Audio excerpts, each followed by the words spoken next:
Hello दोस्तों, welcome to Success Plus Academy. मैं हूं सुमित चौधरी। और दोस्तों, जैसा कि आप जानते हैं, हमारी एक नई सीरीज़ स्टार्ट हुई है जिसमें हम एंशियंट हिस्ट्री ऑफ इंडिया को यानी प्राचीन भारतीय इतिहास को आर एस शर्मा की किताब से पढ़ रहे हैं। और आर एस शर्मा की जो किताब है दोस्तों, वो पहले ओल्ड एनसीईआरटी में चलती थी, जिसे ये रिकमेंड किया जाता है कि अगर आप यूपीएससी की तैयारी कर रहे हैं, नेट जेआरएफ जैसे एग्जाम की तैयारी कर रहे हैं या स्टेट पीएससी एग्जाम्स की तैयारी कर रहे हैं, तो उसे ज़रूर पढ़ें। और उसी बुक का एक detail version R S Sharma ने छापा था ऑक्सफोर्ड पब्लिकेशन के थ्रू। और इस बुक का नाम है इंडियाज़ एंशियंट पास्ट। ये थोड़ा डिटेल वर्जन है, इसमें 2-3 चैप्टर एक्स्ट्रा हैं, तो मैं ये वाली बुक आपको कवर कराऊँगा, जिसकी वजह से आपका एंशिएंट हिस्ट्री जो है वो पूरी तरह से कंप्लीट हो जाएगा। ये किताब आप मार्केट से खरीद सकते हैं, लेकिन इसमें एक कमी है, कमी ये है कि इसमें आपको बहुत ज़्यादा मैप्स नहीं मिलेंगे, बहुत सारी तस्वीरें नहीं मिलेंगी, जिससे आप चीज़ों को आसानी से समझ सकें। और मैं ये प्रयास करूँगा कि जितने ज़्यादा से ज़्यादा मैप्स को मैं इंक्लूड कर सकूँ, जिससे आपकी जो है हिस्ट्री को समझने की जो क्षमता है वो और अच्छे से इम्प्रूव हो जाए, तो वो हम इसमें काम करेंगे। और ये जो चैप्टर है दोस्तों, ये तो वैसे ही मैप्स पे बहुत ज़्यादा आधारित है, क्योंकि इसमें इंडिया की जो जियोग्राफिकल सेटिंग्स हैं, जियोग्राफिकल स्ट्रक्चर है, उसके बारे में बताया गया है और उसका क्या प्रभाव है हिस्ट्री पे। अब जियोग्राफी को हम सेपरेटली वैसे एक सब्जेक्ट के तौर पे पढ़ते हैं और इंडियन जियोग्राफी को, वर्ल्ड जियोग्राफी को पढ़ते हैं। लेकिन जब जियोग्राफी की बात आती है और उसका हिस्ट्री के ऊपर यानी इतिहास के ऊपर जो प्रभाव है, उसकी जब बात करते हैं, तो वो हम हिस्सा यहाँ पे पढ़ेंगे।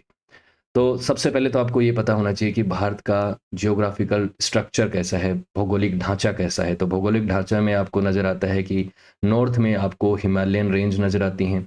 फिर आपको यहाँ पे गंगेटिक प्लेन्स नज़र आते हैं, गंगा यमुना के जो दोआब हैं और इसकी जो सहायक नदियाँ हैं वो नज़र आती हैं। इधर आपको इंडस रिवर नज़र आती है और इंडस रिवर के आसपास के प्लेन्स, और यहाँ पे आपको डेजर्ट्स वगैरह भी नज़र आते हैं। उसके अलावा यहाँ पे आप नॉर्थ ईस्ट में देखते हैं तो यहाँ पे हिमालयन रेंज हैं, लोअर हिमालयज हैं यहाँ पे। उसके बाद डेक्कन प्लेट्यू की तरफ देखते हैं, यहाँ पे डेक्कन प्लेट्यू है, साउथ में बहुत सारी रिवर्स हैं। तो हिमालयन रिवर्स और हिमालय और जो दक्षिण भारत की नदियाँ हैं, प्लेट्यूज़ हैं, उनका इतिहास के ऊपर क्या प्रभाव पड़ता है, उसकी हम बात करेंगे। इस चैप्टर में हम ये सब चीज़ें पढ़ेंगे कि सबसे पहले तो जो इंडिया है, एक जियोग्राफिकल यूनिट के तौर पे जो देश आप देखते हैं, सिर्फ इंडिया ही नहीं बल्कि पूरा इंडियन सबकॉन्टिनेंट, भारतीय उपमहाद्वीप, उसका इमर्जेंस कैसे हुआ, वो आज जैसा कैसे दिखने लगा, उसकी बात करेंगे। जियोग्राफिकली बात करेंगे, पॉलिटिकल नहीं। कि पॉलिटिकल यूनिट के तौर पे अगर देखें तो इंडिया, पाकिस्तान, नेपाल, भूटान, ये सारे इंडियन सबकॉन्टिनेंट के पार्ट हैं। उनकी पॉलिटिकल हिस्ट्री को नहीं देख रहे हैं, हम जियोग्राफिकल हिस्ट्री को देख रहे हैं। उसके बाद हम देखेंगे कि जो मानसून्स हैं उनका क्या प्रभाव पड़ता है इतिहास के ऊपर, और मानसून्स ने कैसे शेप किया है इंडियन हिस्ट्री को। उसके बाद नॉर्दर्न बाउंड्रीज जो हैं, जो नॉर्थ की बाउंड्रीज हैं, जो हिमालयन माउंटेन्स की वजह से बनी, उनका क्या प्रभाव पड़ा, रिवर्स और उनका क्या रोल है। उसके अलावा नेचुरल जो फ्रंटियर्स हैं, चाहे वो रिवर के द्वारा बने हों या किसी समुद्र की वजह से बने हों या फिर किसी पहाड़ की वजह से बने हों, उनका क्या प्रभाव पड़ा और उसकी वजह से कल्चरल कॉन्टेक्स्ट कितने प्रभावित हुए और कितने एक दूसरे से जुड़े भी, उसकी बात करेंगे। उसके बाद मिनरल्स और जो अदर रिसोर्सेज हैं उनका क्या प्रभाव पड़ता है इतिहास में, उसकी बात करेंगे। और लास्ट में क्रोनोलॉजी को डिस्कस करेंगे, जो कि हर एक चैप्टर के लास्ट में आती ही है। तो सबसे पहले तो आपके मन में यही सवाल आता होगा कि ज्योग्राफी को तो हम सेपरेटली पढ़ते हैं, भूगोल को तो ज्योग्राफिकल सेटिंग्स का इतिहास के ऊपर क्या प्रभाव पड़ता है। तो सबसे पहली बात ये है कि ज्योग्राफिकल सेटिंग्स को जब पढ़ते हैं हम, तो वहाँ पे बहुत सारे पहलुओं को पढ़ते हैं कि एक देश बना है या एक पॉलिटिकल यूनिट बनी है, स्टेट बना है, या एक बहुत बड़ा भौगोलिक ढांचा है जिसके अंदर आपको कल्चर में, ट्रेडिशंस में, जो रिलीजन है या रहने सहने का, खाने पीने का जो तौर तरीका है, उसमें समानताएं नज़र आती हैं या असमानताएं नज़र आती हैं, एकता भी नज़र आती है, विविधता भी नज़र आती है। उसके ऊपर जियोग्राफी का क्या इम्पैक्ट पड़ता है। तो वहाँ का क्लाइमेट उसे प्रभावित करता है, टेरेन चैलेंजेस होते हैं, रिसोर्सेज की अवेलेबिलिटी होती है, उन रिसोर्सेज की अवेलेबिलिटी की वजह से कई सारे किंगडम्स के बीच में वॉर वगैरह, फाइट्स वगैरह भी होती हैं। तो ये सब चीज़ें हम यहाँ पे डिस्कस करेंगे। उसके अलावा जो इकोनॉमिक डेवलपमेंट है, उसको क्या-क्या चीज़ें डिक्टेट करती हैं। तो जैसे फर्टाइल लैंड है, जैसे गंगा यमुना का जो दोआब है, वो एक बहुत बड़ा फर्टाइल लैंड है। वहाँ पे आप जानते हैं कि भारत की कितनी बड़ी पॉपुलेशन रहती है। तो वहाँ पे पॉपुलेशन सेटलमेंट इतना ज़्यादा क्यों हुआ? क्योंकि वहाँ पे फर्टाइल लैंड है, वाटरवेज़ हैं, नदियाँ हैं, मिनरल्स हैं, जिसकी वजह से वहाँ पे ज़्यादा लोग रहने लग गए। वहाँ पे इकोनॉमिक कंडीशंस और इकोनॉमिक डेवलपमेंट हुए। वहाँ पे बड़े-बड़े किंगडम्स बने, वहाँ पे ट्रेड रूट्स बने। तो इसकी हम बात करेंगे। उसके अलावा क्लाइमेट जो है, वो सेटलमेंट पैटर्न्स को डिटरमाइन करता है, उसको डिक्टेट करता है कि कहीं का क्लाइमेट कैसा है, उसके आधार पे वहाँ के जीव जंतु और रहने वाले लोग जो हैं वो अपना हैबिटेट तैयार करते हैं। आपको पता है कि अगर आप नॉर्थ पोल पे जाएंगे तो वहाँ पे अलग तरीके के जीव नजर आएंगे, क्योंकि उनका हैबिटेट वैसा है। अगर आप भारत में रहेंगे तो भारत में रहने वाले लोगों का हैबिटेट किस तरीके का है, वो किस तरीके की स्थिति में रहते हैं, यहाँ का जो ट्रॉपिकल इन्वायरमेंट है इंडियन सब कॉन्टिनेंट का, वो एक सेटलमेंट पैटर्न बनाता है। एग्रीकल्चरल प्रैक्टिसेस उससे प्रभावित होती हैं, क्योंकि जिस तरीके का क्लाइमेट होता है, जिस तरीके का की सॉइल होती है, जिस तरीके की पानी की अवेलेबिलिटी होती है, उस तरीके से ही वहाँ का एग्रीकल्चर जो है वो प्रभावित होता है कि कहाँ पे चावल होंगे, कहाँ पे गेहूं होंगे, कहाँ पे बाजरा होगा। क्यों? क्योंकि हर एक क्रॉप को अलग अलग क्वांटिटी में पानी की मात्रा चाहिए, अलग अलग क्वांटिटी में अलग अलग तरीके की सॉइल चाहिए यानी मिट्टी चाहिए, अलग अलग तरीके का इन्वायरमेंट चाहिए। तो वो जो चीज़ें हैं वो बहुत इंपॉर्टेंट होती हैं और वो बहुत इम्पैक्ट करती हैं, और वो चीज़ें जो हैं वो इतिहास के ऊपर भी प्रभाव डालती हैं, क्योंकि कहाँ पे किस तरीके का एग्रीकल्चर होता था, कहाँ पे किस तरीके का सेटलमेंट पर प्रैक्टिस था, पैटर्न था। तो ये इम्पोर्टेंट है।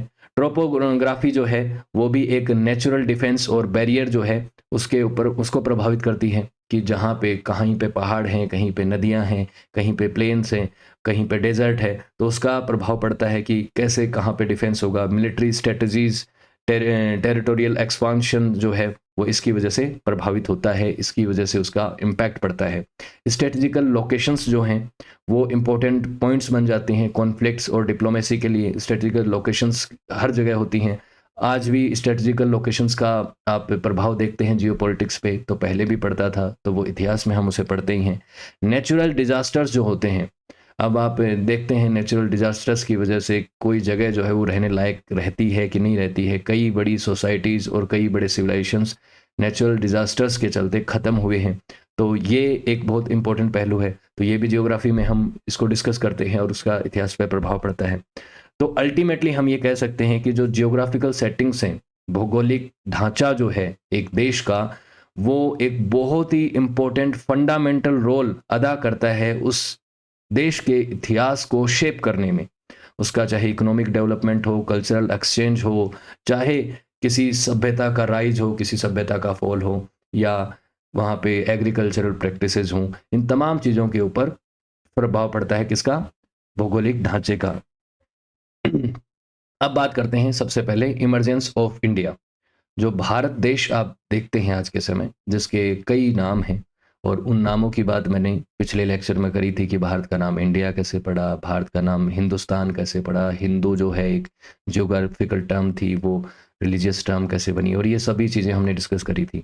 तो अब हम इंडिया की बात कर रहे हैं कि ये इंडिया जो देश आपका है, ये जियोग्राफिकली एक यूनिट के तौर पे कैसे इमर्ज हुआ।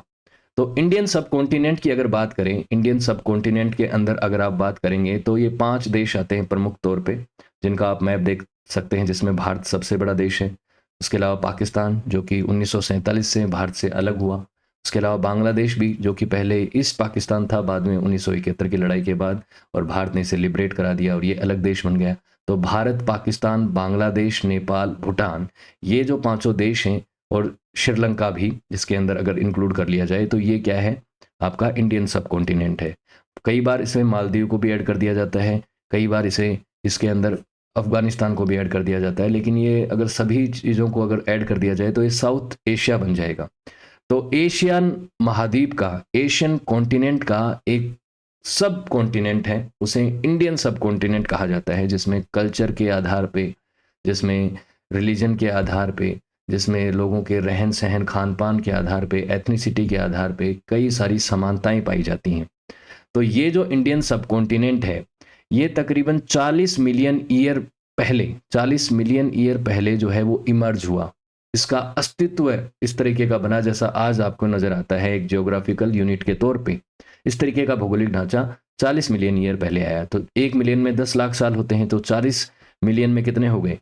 40 से 10 लाख को गुना कर दो, उतना हो जाएगा। ठीक है, तो 4 करोड़ साल पहले ये अस्तित्व में आया तकरीबन, है ना। उससे पहले आपने सुनी होगी कि गोंडवाना लैंड हुआ करता था, ल्यूरेशिया हुआ करता था, पैंजिया हुआ करता था। क्या था ये पैंजिया, गोंडवाना, ल्यूरेशिया, जिन्हें सुपर कॉन्टिनेंट्स कहा जाता था? तो आज की ज्योग्राफी आप ऐसे देखते हैं, वर्ल्ड ज्योग्राफी, जिसमें आप देखते हैं कि दुनिया का जो मैप है वो कुछ इस तरीके का नज़र आता है। इसे ग्लोब में अगर इसे राउंड करके देखेंगे तो आपको ज़्यादा अच्छे से समझ में आएगा। 2D में आप अगर ज्योग्राफी को देखते हैं तो उतना अच्छे से समझ में नहीं आता है, लेकिन फिर भी अगर आप देखते हैं तो भारत आपको यहाँ पे नज़र आता है, इंडियन सबकॉन्टिनेंट यहाँ पे नज़र आता है। ऐसा हमेशा से नहीं था। अगर हम इतिहास में जाके देखेंगे तो तकरीबन 200 मिलियन ईयर पहले दुनिया सिर्फ एक ही महाद्वीप हुआ करता था। दुनिया में एक ही सुपर कॉन्टिनेंट हुआ करता था जिसका नाम था पेंजिया। Pangaea super continent. ये जो पेंजिया सुपर कॉन्टिनेंट है ये बाद में दो हिस्सों में टूटा। पेंजिया सुपर कॉन्टिनेंट जो है वो दो हिस्सों में टूटा। इसकी पहले बात कर लेते हैं। दो हिस्से कौन कौन से थे? जो नॉर्थ वाला हिस्सा था उसका तो नाम था लूरेशिया, और जो साउथ वाला हिस्सा था उसका नाम था गोंडवाना। गोंडवाना लैंड इसे कहा जाता था। ये भी सुपर कॉन्टिनेंट ही थे जो कि पेंजिया से टूट के बने थे। अब यूरेशिया जो है, इसमें यूरेशिया वाला हिस्सा आता है, यूरोप और एशिया का कुछ हिस्सा आता है, नॉर्थ अमेरिका इसमें आता है। और जो गोंडवाना लैंड है उसमें आपको इंडिया नज़र आता है, उसमें अंटार्कटिका नज़र आता है, ऑस्ट्रेलिया नज़र आता है, साउथ अमेरिकी महाद्वीप नज़र आता है, अफ्रीका नज़र आता है। तो आज आप साउथ अमेरिका और नॉर्थ अमेरिका को यहाँ पे देखते हैं कि नॉर्थ अमेरिका यहाँ पे है, साउथ अमेरिका यहाँ पे है। लेकिन पहले साउथ अमेरिका और इंडिया ज़्यादा क्लोज थे, नॉर्थ अमेरिका और साउथ अमेरिका ज़्यादा दूर थे एक दूसरे से। कैसे थे अभी मैं आपको मैप में भी दिखाऊंगा। तो पेंजिया कुछ इस तरीके का नजर आता था जिसमें आपको नॉर्थ अमेरिका यहाँ पे था, साउथ अमेरिका यहाँ पे था, एक दूसरे से क्लोज थे। लेकिन जब टूटे तब कुछ इस तरीके से टूटे कि देखिए ये अलग अलग हिस्सों को अगर आप जोड़ के देखेंगे तो इंडिया आपको कुछ इस तरीके का नजर आता है। इसको आप घुमा के देखेंगे तो कुछ इस तरीके का ऊपर की तरफ आपका ये इंडियन सब कॉन्टिनेंट बन जाएगा। ठीक है। तो इंडिया, अफ्रीका, ऑस्ट्रेलिया, अंटार्कटिका, इनको अलग अलग हिस्सों में पेंजिया से अगर आप तोड़ के देखें तो कुछ इस तरीके की स्थिति बनेगी। ये टूटी कैसे, इसको मैं मैप में आपको दिखाता हूँ। ये आप मैप देखिए, इसमें आपको नजर आएगा कि क्या हुआ था अगर 200 मिलियन साल पहले की बात करें तो तकरीबन 200 मिलियन साल पहले पेंजिया एक जगह था। फिर कई सारी जियोग्राफिकल सेटिंग्स और टेक्टोनिक प्लेट्स के खिसकने की वजह से ये जो सुपर कॉन्टिनेंट है ये टूटना शुरू हुआ, अलग अलग हिस्से बनने शुरू हुए।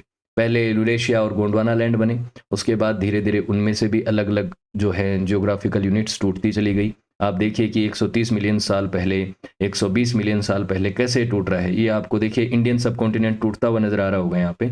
यही है आपका इंडियन सब कॉन्टिनेंट जो आपको अभी नजर आ रहा है कि टूट रहा है। 90 मिलियन पे पहुंच गया, 85 पे पहुंच गया, और 40 मिलियन पे आप ध्यान से देखिएगा कि इंडियन सब कॉन्टिनेंट कहाँ पे पहुंच गया है। जो हमारा प्यारा भारत है वो कैसे बना जियोग्राफिकल यूनिट के तौर पे। तो यहाँ पे जब ये यहाँ पे टकराया तो ये यहाँ पे आपको नज़र आ रहा है कि क्या बन गया, हिमालयन माउंटेन्स भी बने।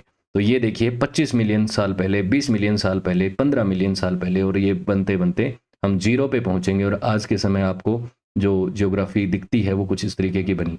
तो ये जो है आप पीछे करके देख भी सकते हैं ये कि कैसे बना। ये आप वीडियो को थोड़ा पीछे करके देखेंगे तो आपको नज़र आ जाएगा। मैं दोबारा नहीं चलाऊंगा वरना वीडियो और लंबा हो जाएगा। तो इस तरह से बना। तो यही मैंने आपको यहाँ पे बताया है, और ये आपको थ्योरी में भी नज़र आएगा कि पहले पेंजिया नाम का सुपर कॉन्टिनेंट हुआ करता था, वो टूटना शुरू हुआ, टूटा। उसके बाद दो गोंडवाना लैंड जो कि है नॉर्दर्न साउदर्न क्या कह सकते हैं सुपर कॉन्टिनेंट, और जो नॉर्दर्न सुपर कॉन्टिनेंट है वो यूरेशिया बना। ये दोनों बने, और यूरेशिया और उसके बाद गोंडवाना, और गोंडवाना से टूटने के बाद आज के जो नज़र आते हैं आपको कॉन्टिनेंट्स और सब कॉन्टिनेंट्स वो आपको नज़र आते हैं। तो भारत का बनने का जो तरीका है वो देखिए आप यहाँ पे तकरीबन 71 मिलियन ईयर बैक यह यहाँ पे था भारत, और श्रीलंका भी इससे जुड़ा हुआ था। फिर ये देखिए आगे टूट कैसे कैसे इंडियन ओशन की तरफ आगे बढ़ता बढ़ता कैसे आज की जगह की जो स्थिति है वहाँ पे 10 मिलियन ईयर बैक जो है कंप्लीटली इंडिया का जो आपको भौगोलिक ढांचा जो नज़र आता है वो वैसा बन चुका था। तो ये जो जियोग्राफिकल सेटिंग्स बनी इसमें बहुत सारे पहलू बने। एक तरफ नॉर्थ में आपका हिमालयन माउंटेन बन गया, एक तरफ तीन तरफ जो है आपको समुद्र नज़र आता है जिसे पेनिनसुला इंडिया कहा जाता है। उसके अलावा बहुत सारी रिवर्स बनी। उसके बाद हिमालय से निकलने वाली नदियाँ जो हैं वो भारत में बहने लग गई। दक्षिण भारत में भी बहुत सारी नदियाँ, तो बहुत सारी नदियाँ, पहाड़, पठार, प्लेन्स, डेजर्ट्स, ये सब चीज़ें जो हैं वो बनी, और उसका प्रभाव भी आप इतिहास पे अभी देखेंगे और मैं उसका प्रभाव आपको बताऊंगा। तो बेसिकली टेक्टोनिक मूवमेंट्स की वजह से वो पेंजिया सुपर कॉन्टिनेंट टूटा दो भागों में, और उसके बाद उनमें जो टेक्टोनिक प्लेट्स का मूवमेंट हुआ उसकी वजह से ये टूटता टूटता आज का जो जियोग्राफिकल यूनिट है वो बन गया। ठीक है, तो India moved north to join Eurasian continent from तकरीबन कौन से टाइम पे, 58 से 37 मिलियन ईयर पहले।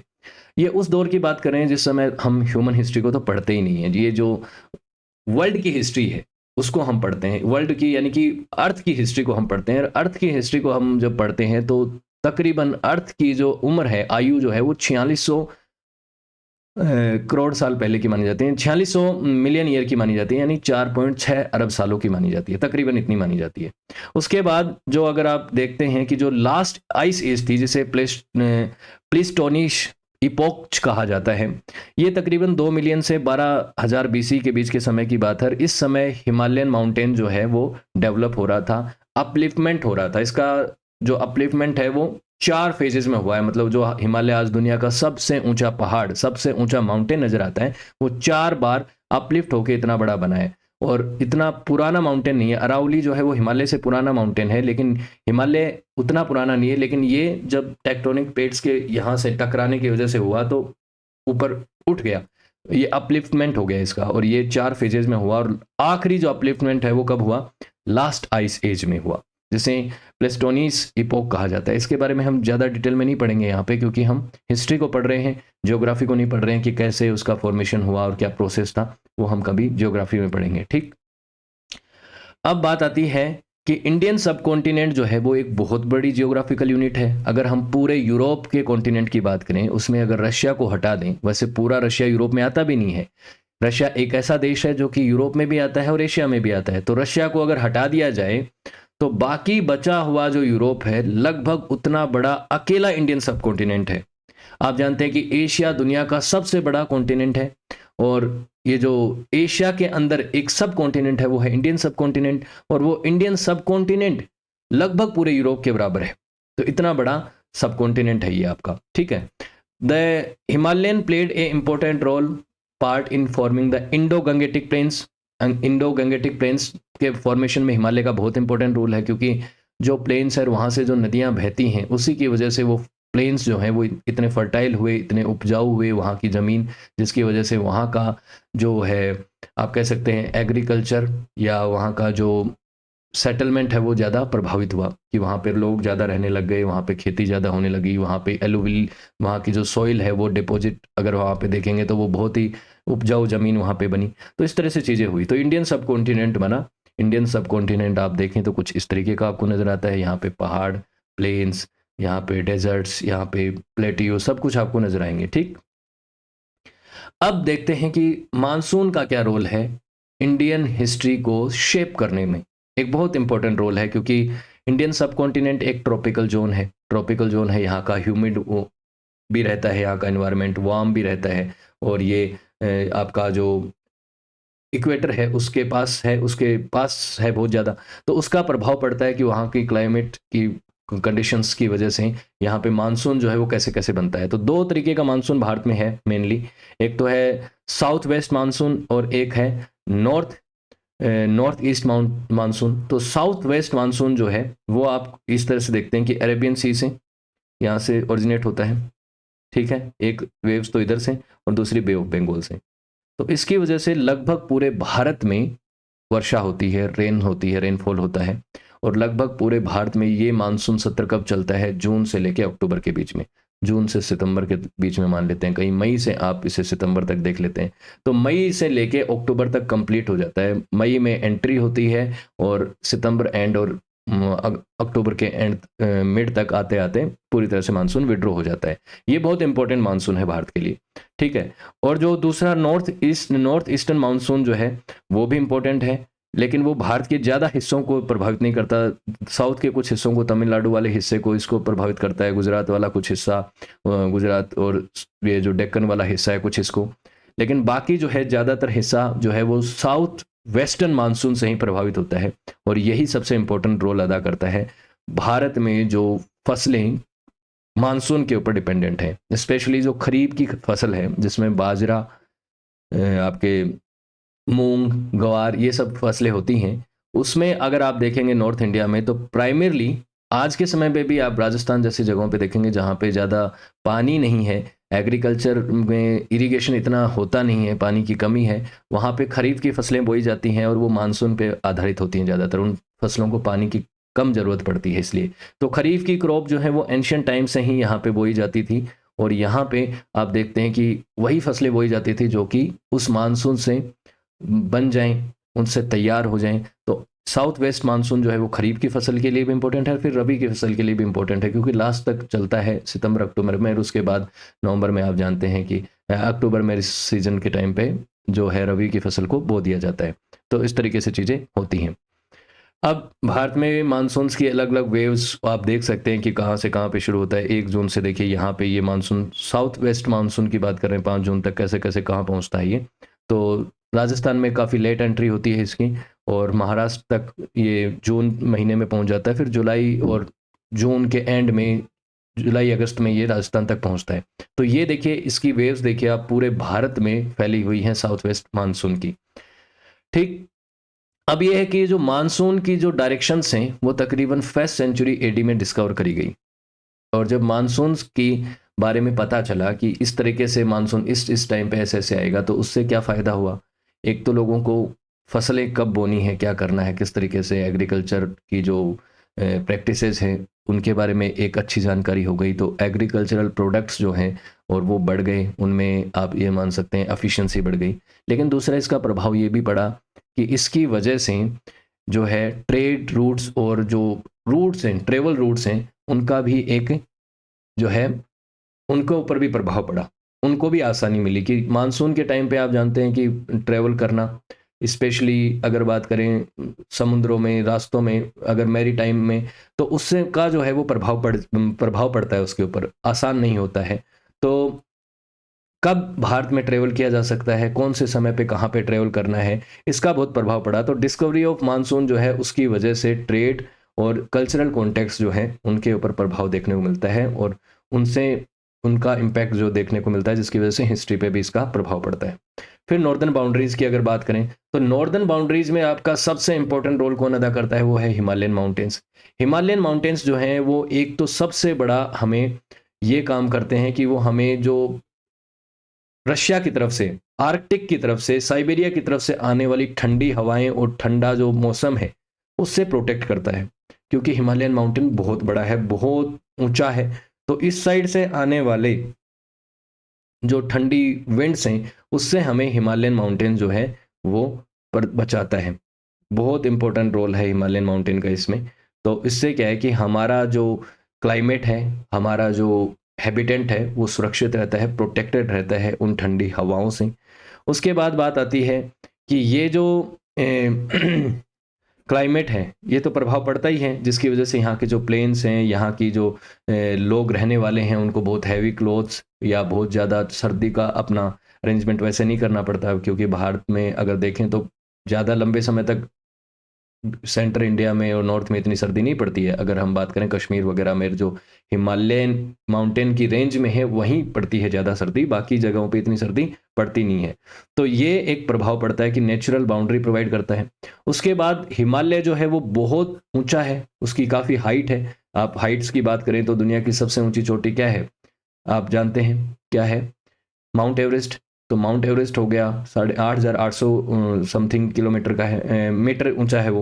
उसके अलावा K2 हो गया, ब्रॉड पीक हो गया, ये सब देखिए आप कितनी ऊंची ऊंची जो हैं चोटियां हैं, माउंट पीक्स हैं ये। तो इतने ऊंचे ऊंचे पीक्स हैं, 8,000 मीटर ऊंचे हैं, 8,000 से भी ऊंचे माउंटेन्स हैं। तो ये माउंटेन्स जो हैं ये इतने ऊंचे हैं कि इनको पार करके कोई फॉरेनर हमारे ऊपर इन्वेजन नहीं कर सकता। तो एक नेचुरल शील्ड भी प्रोवाइड करते हैं, क्योंकि हिमालय के ऊपर से हमें फतेह नहीं किया जा सकता। भारत की कैसे भी कैसे पॉलिटिकली एक वहाँ से शील्ड मिलती है। लेकिन इन माउंटेन्स के बीच में कहीं कहीं, जैसे सुलेमान माउंटेन है यहाँ पे नॉर्थ में, वहाँ पे आपको कुछ पास भी नज़र आएंगे, जैसे खैबर पास हुआ, बोलन पास हुआ, गोमल पास हुआ। ये पासेज जो हैं ये आपको सुलेमान माउंटेन्स और इस साइड में हिंदू कुश की पहाड़ियों की साइड से ये आपको कुछ इस तरीके के पासेज नज़र आते हैं कि जब भी भारत में नॉर्थ की तरफ से अटैक्स हुए हैं, चाहे वो अलेक्जेंडर के समय से अटैक हो रहे हों, वो सभी जो हैं इन पहाड़ियों के बीच से जो पासेस हैं उन पासेस के थ्रू ही हुए हैं, क्योंकि पहाड़ों को ऊपर से पार करना एकदम नामुमकिन के बराबर है किसी आर्मी के द्वारा, पैदल आर्मी के द्वारा इन्हें पार नहीं किया जा सकता, इतने ऊंचे ऊंचे पहाड़ हैं। तो इन्होंने हमें नेचुरली नॉर्थ से प्रोटेक्शन प्रोवाइड किया। तो ये एक बहुत इंपॉर्टेंट चीज़ है जो आप देखते हैं। अब ये जो आप कह सकते हैं कि ये जो पासेज हैं, जो चाहे खैबर पास हो, चाहे वो बोलन पास हो, ये जो पास से जो दर्रे हैं, बेसिकली पहाड़ों के बीच में, दो माउंटेन रेंज के बीच में एक दर्रा जो है, जगह जो है, रास्ता जो है, वो क्या प्रोवाइड करता है? वो ट्रेड रूट भी प्रोवाइड करता है। अब भले ही वहाँ से इन्वेजन भी होगा, लेकिन वहाँ से ट्रेड रूट भी खुलेगा, वहाँ से कल्चरल कॉन्टेक्ट्स भी होंगे कि यहाँ के लोग वहाँ जा सकते हैं, उस साइड जा सकते हैं, वहाँ के इस साइड आ सकते हैं। तो दोनों ही चीज़ें हैं, उन पासेस का फ़ायदा नुकसान दोनों ही होता है। तो सुलेमान रेंज जो है, जो कि साउथ वर्डली बलूचिस्तान से जुड़ते हैं खैतर रेंजेस के साथ, खैतार रेंज के साथ, इनको क्रॉस किया जा सकता है बोलान पास के थ्रू। ऐसे ही जो टू वे ट्रैफिक इसकी वजह से जनरेट होता है इंडिया और सेंट्रल एशिया के बीच में, वो प्री हिस्टोरिक टाइम से ही चलता आ रहा है। इसकी वजह से ईरान, अफगानिस्तान, सेंट्रल एशिया के लोग जो हैं वो इंडिया में आए, इन्वेडर के तौर पे भी आए, इमिग्रेंट्स के तौर पे भी आए, और ट्रेडर्स और स्कॉलर्स के तौर पे भी आए। दोनों तरफ से आना जाना हुआ, भारत से भी वहाँ लोग गए हैं और वहाँ से भी यहाँ लोग आए हैं। तो हिंदू कुश की पहाड़ियों के रास्तों से होते हुए आपको ये भी पता होगा कि हिंदू कुश की पहाड़ियों से कौन आया था? अलेक्जेंडर। हिंदू कुश की पहाड़ियों से बाद में आगे चल के मुगल और ये सब लोग जो हैं उस साइड से एंट्री हुई थी, उस साइड से कई सारे इन्वेजन भी हुए थे। तो ये हिमालयन सिस्टम के अंदर कुछ इस तरीके के आपको पासेस भी नजर आते हैं, जिनका आपको एक कॉन्टैक्ट भी नजर आता है ऑक्सिस सिस्टम्स के साथ। ऑक्सिस सिस्टम्स मतलब जो बैक्टीरियन सिविलाइजेशंस और किंगडम्स थे, उनके साथ जो हमारे कॉन्टैक्ट्स हैं वो हिंदू कुश की पहाड़ियों के माध्यम से होते हैं। तो ये जो पासेज हैं, ये इन्वेजन हो, ट्रेड हो, कल्चरल कॉन्टेक्ट्स हैं, इन सभी के अंदर इनकी भूमिका रहती है, जो कि हमारी हिस्टोरिक शेप में आपको नजर आते हैं। तो यहाँ पे पामीर नोट भी नजर आता है, यहाँ पे पामीर नोट, जहाँ पे ये सब बड़े बड़े जो माउंटेन रेंज है ये मिलते हैं, काराकोरम रेंज हो, हिंदू कुश रेंज हो, ये आपस में यहाँ पे मिलते हैं। और तो हिमालय का क्या क्या रोल हुआ? नेचुरल बाउंड्री प्रोवाइड करना, क्लाइमेट को भी प्रभावित करना, क्योंकि क्लाइमेट जो है भारत का उससे प्रभावित होता है कि साइबेरिया की तरफ से ठंडी हवाएं भारत में नहीं पहुंचती हैं, भारत का इन्वायरमेंट जो है वो इतना ठंडा नहीं होता है। उसके अलावा ये हमें नेचुरल बाउंड्री भी देता है, इन्वेजन वगैरह से बचाता है। कुछ पासेज भी हैं जिसके थ्रू कुछ इन्वेजन भी हुए, उनके थ्रू कुछ ट्रेड वगैरह भी हुए, लेकिन उसके अलावा हिमालय का एक बहुत इंपॉर्टेंट रोल आपको नजर आता है। ठीक है, अब बात करें हिमालयन माउंटेन्स के अंदर, जैसे कुछ वैलीज हैं, जैसे कश्मीर वैली है। अब कश्मीर वैली है, वहाँ पे अगर आप देखेंगे तो यहाँ पे बहुत सारे पासेज हैं, जिन पासेज के थ्रू यहाँ पे पहुँचा जा सकता है। यहाँ पे एक कल्चर डेवलप हुआ, और वो कल्चर जो है वो आसपास के सभी कल्चर्स की वजह से कहीं ना कहीं इम्पैक्ट हुआ।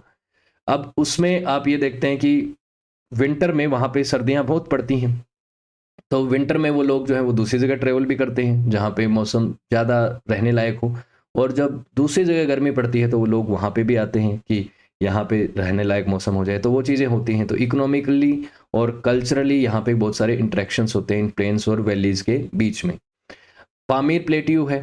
पामीर प्लेट्यू जो है ये इतना बड़ी जगह होने के बाद, पामीर प्लेट्यू जो है और इससे कई सारी माउंटेन रेंज जुड़ती हैं, तो यहाँ पे आपको नज़र आता है कि बुद्धिज़्म का ट्रांसमिशन यहाँ पे हुआ। भारत से और नेपाल से बुद्धिज़्म का ओरिजिन होता है, चाइना और ईस्ट में बहुत ज़्यादा फैलता है बुद्धिज़्म।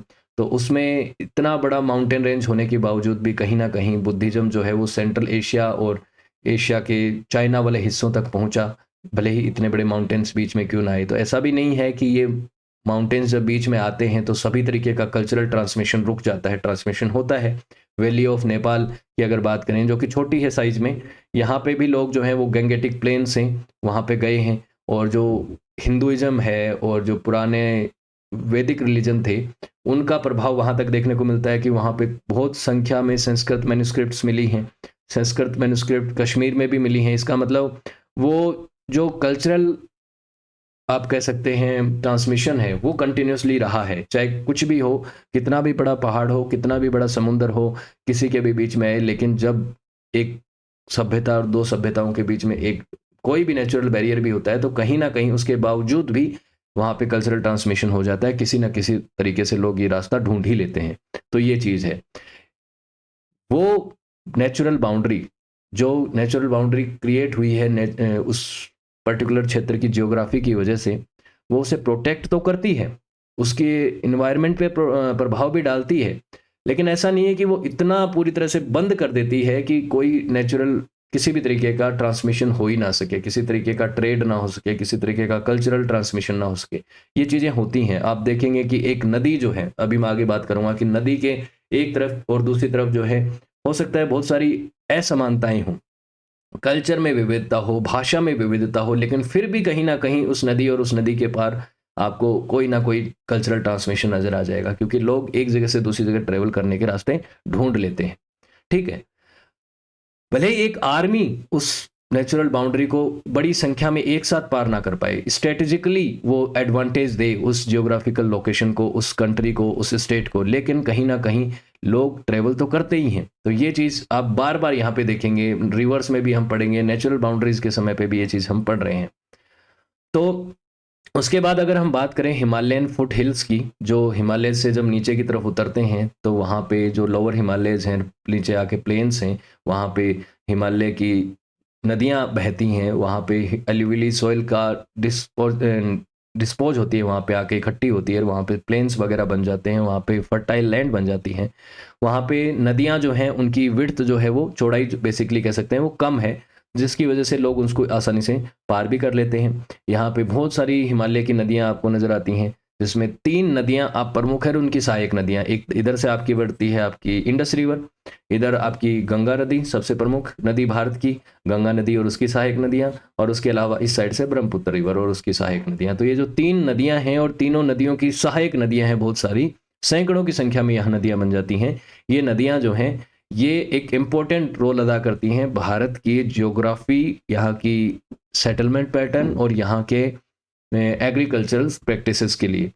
अब यहाँ पे इनकी विड्थ कम होने की वजह से इनको आसानी से पार किया जा सकता है। विड्थ कई जगह तो आपको इतनी विड्थ मिलती है, कहीं पे 20 मीटर, कहीं पे 50 मीटर, कहीं पे 100 मीटर, कोई किलोमीटर लंबी भी चौड़ाई वाली रिवर भी मिल जाएगी, तो लेकिन इनको पार किया जा सकता है, ठीक है? तो एग्रीकल्चरल सेटलमेंट्स इनके आसपास रहे, लोग यहाँ पे रहते थे, नदी के इस पार उस पार दोनों तरफ लोग रहते थे, रोड्स भी होते थे इन ट्रेन्स के थ्रू। तो ये सब चीज़ें आपको देखते हैं नॉर्दर्न बाउंड्रीज के आसपास के क्षेत्रों में, यहाँ की नदियों के आसपास के क्षेत्र में। अब नदियाँ और उनका क्या रोल रहा है भारतीय इतिहास को शेप करने में?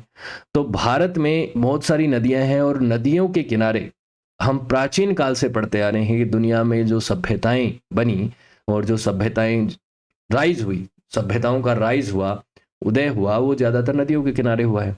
सबसे प्राचीनतम 4 सभ्यताओं की जब बात करते हैं कि वो बड़ी सभ्यताएं थी, रिवर वैली सिविलाइजेशन जिनको कहा जाता है, जिसमें इंडस वैली सिविलाइजेशन भारत की थी, सिंधु घाटी सभ्यता वो भी सिंधु नदी के किनारे थी, इंडस रिवर के किनारे थी, और उसे हड़प्पा सभ्यता भी कहा जाता है। तो वो एक रिवर वैली सिविलाइजेशन थी। इसी तरीके से मेसोपोटामिया की सिविलाइजेशन थी, वो भी रिवर के किनारे थी। इजिप्शियन सिविलाइजेशन जो कि नाइल रिवर के किनारे थी। चाइनीज सिविलाइजेशन थी, वो भी रिवर के किनारे थी। तो इस तरह से नदियाँ जो है वो इम्पोर्टेंट होती हैं किसी भी सभ्यता के पनपने के लिए, क्योंकि पानी बहुत ही इंपॉर्टेंट है। पानी के बिना किसी सभ्यता का अस्तित्व ही संभव नहीं है। तो यहाँ पे इंडस सिस्टम हो, इंडो गैंगेटिक सिस्टम हो या ब्रह्मपुत्र सिस्टम हो, इन तीनों के किनारे अगर हम बात करें, जो कि हिमालयन रिवर हैं, नॉर्थ इंडिया में बहुत इंपॉर्टेंट है। नॉर्थ से लेके ईस्ट तक अगर हम देखेंगे, वेस्ट से ईस्ट तक देखेंगे, तो इन नदियों का बहुत इंपॉर्टेंट इम्पैक्ट है। दक्षिण भारत की और नदियां हैं, उनका इम्पैक्ट उनके ऊपर है, लेकिन अगर हिमालयन रिवर्स की बात करें तो इंडस बेसिन में यहाँ पे सिंधु घाटी सभ्यता इसी क्षेत्र में फैली थी, आपको पता है। गैंगेटिक बेसिन्स जो हैं, गंगा, यमुना, दोआब और इसकी सहायक नदियों के आसपास के क्षेत्र में, यहाँ पे आपको याद होगा कि वैदिक और पोस्ट वैदिक पीरियड में यहाँ पे सभ्यता बड़ी डोमिनेंस पे थी, बड़ी एकदम चरम पे थी।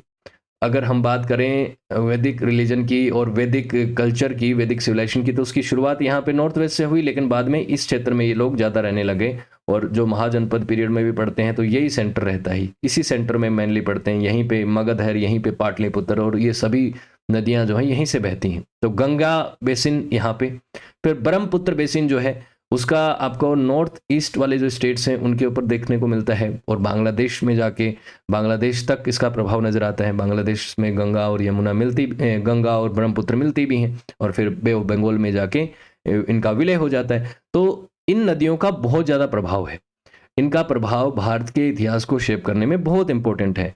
अगर हम वेस्ट से ईस्ट की तरफ जाते हैं तो एक चीज़ और आप देखते हैं कि मानसून और एनुअल रेनफॉल जो है वो ग्रेजुअली इंक्रीज होता है।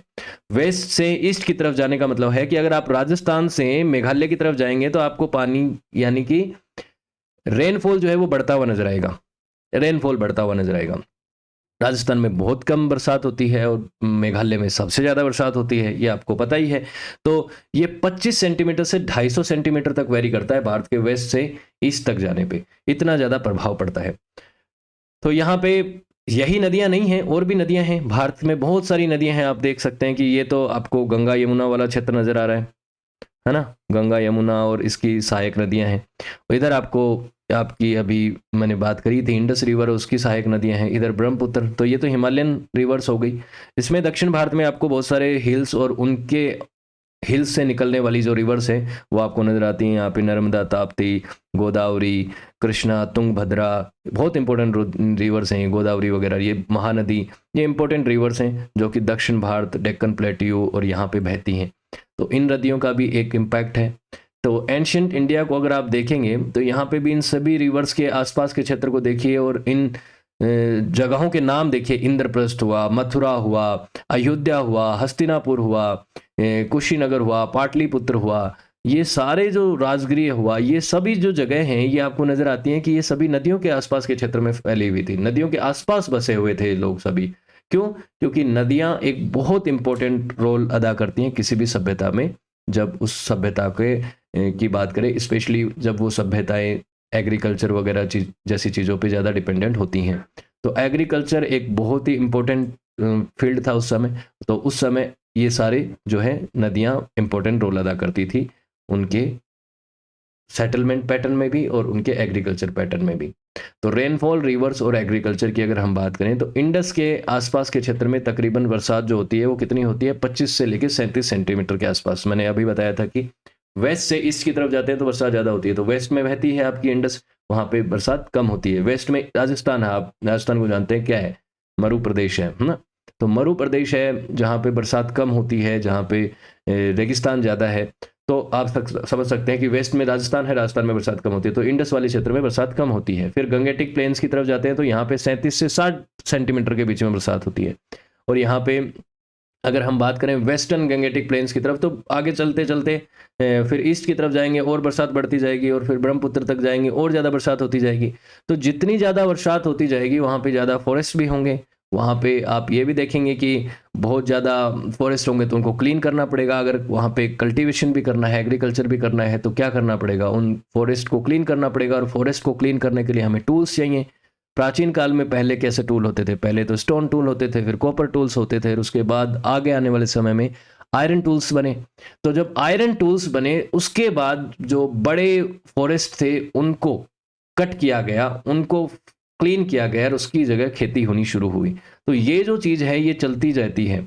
से वेस्ट से लेके ईस्ट की तरफ जाएंगे तो सेंटर वाला हिस्सा जो है वो सबसे ज़्यादा हैबिटेंट क्यों बना, क्योंकि वहाँ बरसात भी अप्रोप्रिएट होती है और वहाँ पे जो फॉरेस्ट थे वो बहुत ज़्यादा हैवी नहीं थे। चाहे अगर हम मिड गंगेटिक प्लेन्स की बात करें, वेस्टर्न और गंगेटिक प्लेन का जो सेंटर है, गंगा बेसिन जो है, वहाँ पे फॉरेस्ट थे तो सही लेकिन बहुत हैवी नहीं थे जितने कि अगर हम जाएं ईस्ट की तरफ वहाँ पे थे, क्योंकि ईस्ट की तरफ और ज़्यादा बरसात होती है तो वहाँ पे और भी ज़्यादा फॉरेस्ट हो गए। तो ईस्ट की तरफ जाते जाएंगे और ज़्यादा तो चैलेंजिंग होता जाएगा कि वहाँ पे पहले फॉरेस्ट को क्लीन करना और फिर उसकी जगह जो है नया वेजिटेशन और नया कल्टीवेशन करना।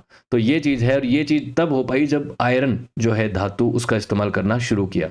तो आयरन का इस्तेमाल होना शुरू हुआ तब थिक फॉरेस्ट एरियाज़ को क्लीन किया जा सका था, उससे पहले इतना नहीं किया जा सका। और इसीलिए हम देखते हैं कि गंगेटिक प्लेन्स के आसपास के क्षेत्र में सबसे ज़्यादा पॉपुलेशन सेटलमेंट होता है, वहाँ पे सबसे ज़्यादा लोग रहते हैं। आज आप जानते हैं कि सबसे ज़्यादा पॉपुलेशन हमारे देश में कौन से स्टेट की है, उत्तर प्रदेश की। वो कहाँ पे है, गंगा जमुना बेसिन के आसपास के क्षेत्र में फैला हुआ है। उसी तरह से बिहार की पॉपुलेशन भी बहुत ज़्यादा है। तो यहाँ पे पॉपुलेशन क्यों है ज़्यादा, क्योंकि यहाँ पे पॉपुलेशन सेटलमेंट हुआ, क्योंकि ये हैबिटेंट था, यहाँ पे एग्रीकल्चर किया जा सकता था, यहाँ पे रहना आसान था, यहाँ पे पानी की व्यवस्था थी। तो इस तरह से आप नेचुरल वेजिटेशन को भी देख सकते हैं। ये तो आपको हिमालयन के वेजिटेशंस नज़र आते हैं, ये ग्रीन जो एक्स्ट्रा ग्रीन नज़र आ रहे हैं, यहाँ पे बहुत ज़्यादा फॉरेस्ट है। फॉरेस्ट क्यों है, क्योंकि यहाँ पे बरसात बहुत ज़्यादा होती है। फिर ये वाला जो क्षेत्र है बीच में ट्रॉपिकल जो डेसिडस फॉरेस्ट नज़र आते हैं, यहाँ पे फॉरेस्ट हैं लेकिन बहुत ज़्यादा नहीं है और यहाँ पे रहना आसान है, यहाँ पे अप्रोप्रिएट अमाउंट में बरसात भी होती है, यहाँ पे पानी की व्यवस्था भी है, अच्छा खासा सेटलमेंट यहाँ पे पॉसिबल है। अगर इधर वेस्ट की तरफ जाएंगे राजस्थान और इस क्षेत्र में, तो यहाँ पे बारिश कम होती है, यहाँ पे वेजिटेशन बहुत कम है। लेकिन वेजिटेशन कम तो है ही, लेकिन यहाँ का हैबिटेंट, यहाँ का क्लाइमेट, यहाँ की स्थिति ऐसी भी है कि यहाँ पे एग्रीकल्चर भी बहुत ज़्यादा अच्छा नहीं होता, इतनी अच्छी मात्रा में नहीं होता, क्योंकि पानी की कमी है यहाँ पे। बरसात की भी कमी होती है, रेनफॉल भी कम होता है। तो ये चीज़ आप देख सकते हैं। भारत में बरसात कहाँ से कहाँ तक होती है, यहाँ पे अंडर 20 होती है। भारत का ये राजस्थान का जैसलमेर वाला जो इलाका है, यहाँ पे 20 सेंटीमीटर से भी कम बरसात होती है। फिर आगे की तरफ बढ़ते चले जाते हैं तो आपको देखिए 250 के आसपास तक की बरसात नजर आती है मणिपुर, मेघालय और इन क्षेत्रों में, मिजोरम, इन क्षेत्रों में तो बहुत ज़्यादा बरसात होती है। कुछ बरसात ज़्यादा यहाँ पे बरसात भी होती है। ये वो वाले क्षेत्र भी जो है, जो बे ऑफ बंगाल के पास सबसे पहले मानसून पहुँचता है, कंटिन्यूसली मानसून यहाँ पे रहता है, तो इन क्षेत्रों में बरसात बहुत होती है। केरला वाले क्षेत्रों में यहाँ पे भी बरसात होती है, दक्षिण भारत में। तो नॉर्थ से साउथ की तरफ जाते हैं तो साउथ में यहाँ की जियोग्राफिकल सिचुएशंस के हिसाब से यहाँ पे बहुत जल्दी मानसून आता है, उस वजह से बरसात ज़्यादा होती है, बाढ़ की स्थिति भी बनती है।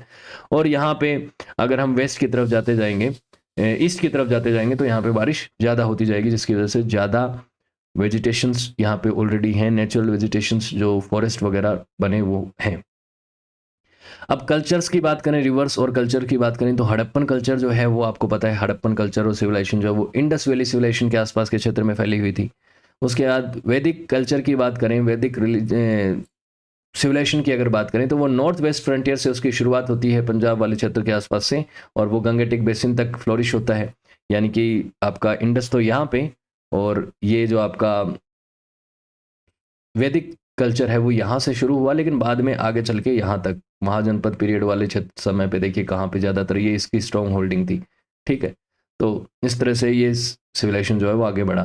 फिर पोस्ट वैदिक सिविलाइजेशन जो है वो जब आयरन का इस्तेमाल होने लग गया था, पोस्ट वैदिक कल्चर में, वैदिक कल्चर के भी लेटर वैदिक पीरियड में भी होने लग गया था, लगभग तकरीबन लेटर वैदिक पीरियड के एंड होते होते आयरन धातु जो है उसका इस्तेमाल होने शुरू हुआ।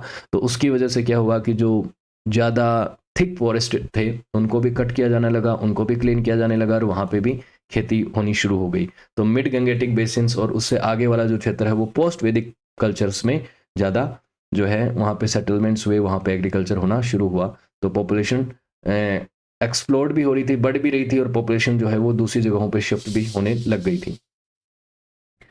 अब बात करें अगर क्रॉप्स की, कि भारत में कौन कौन सी क्रॉप्स कौन कौन से क्षेत्रों में होती हैं, तो उसका भी इम्पैक्ट जो है वो रिवर्स की वजह से, रेनफॉल के हिसाब से होता है। वहाँ की सॉइल वगैरह, वहाँ का क्लाइमेट वगैरह, ये सभी चीज़ें उसके ऊपर प्रभाव डालती हैं। तो अगर हम बात करें इंडस गंगेटिक प्लेन्स की, तो यहाँ पे रिच क्रॉप्स जो हैं वो काफ़ी प्रोड्यूस होते हैं। यहाँ पे बहुत सारे सक्सेसिव कल्चर्स डेवलप क्यों हुए, क्योंकि यहाँ पे बहुत सारी क्रॉप्स हो जाती हैं, सभी तरीके की क्रॉप्स, चाहे वो आप कहें कि खाने में इस्तेमाल करते हैं लोग, और जो बेचने में इस्तेमाल करते हैं, जो मतलब बिजनेस क्रॉप्स हैं, वो सब होने लगे। तो उसके हिसाब से भारत की स्टेपल डाइट भी जो है वो भी मैनेज हुई, वो भी प्रभावित हुई। कि भाई भारत में अगर आप देखेंगे, दक्षिण भारत में लोग क्या करते हैं ज़्यादा, वहाँ का फूड अलग है, नॉर्थ इंडिया का फूड अलग है, साउथ अगर हम बात करें वेस्ट का फूड अलग है, ईस्ट का फूड अलग है, बहुत अलग अलग डिफरेंस आपको नजर आएगा। तो वो स्टेपल डाइट क्यों डेवलप इस तरह से बनी, क्योंकि अगर हम देखें इस क्षेत्र में जो रेड कलर में आपको नजर आ रहा है, यहाँ पे जो लोग हैं वो ज़्यादातर क्या खाते हैं, गेहूं खाते हैं, वीट खाते हैं बेसिकली, और वीट यहाँ पे ज़्यादा होती है इसीलिए वो वीट खाते हैं।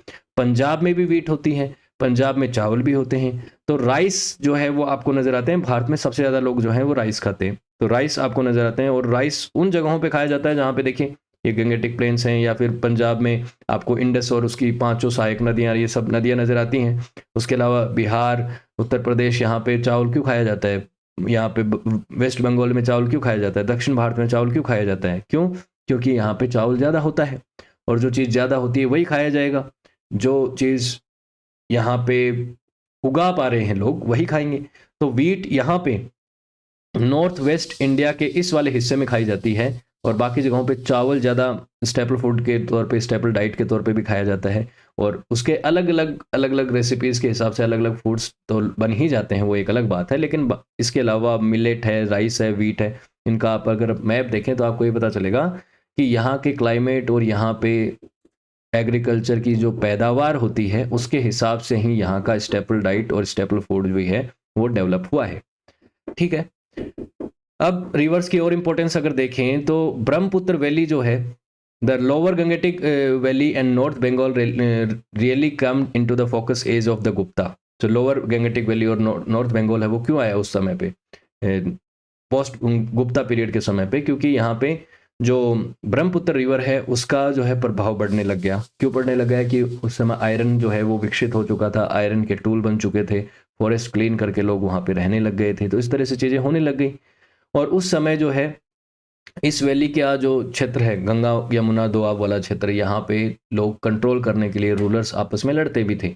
कि लड़ते क्यों थे? क्योंकि ये क्षेत्र बहुत इंपॉर्टेंट था।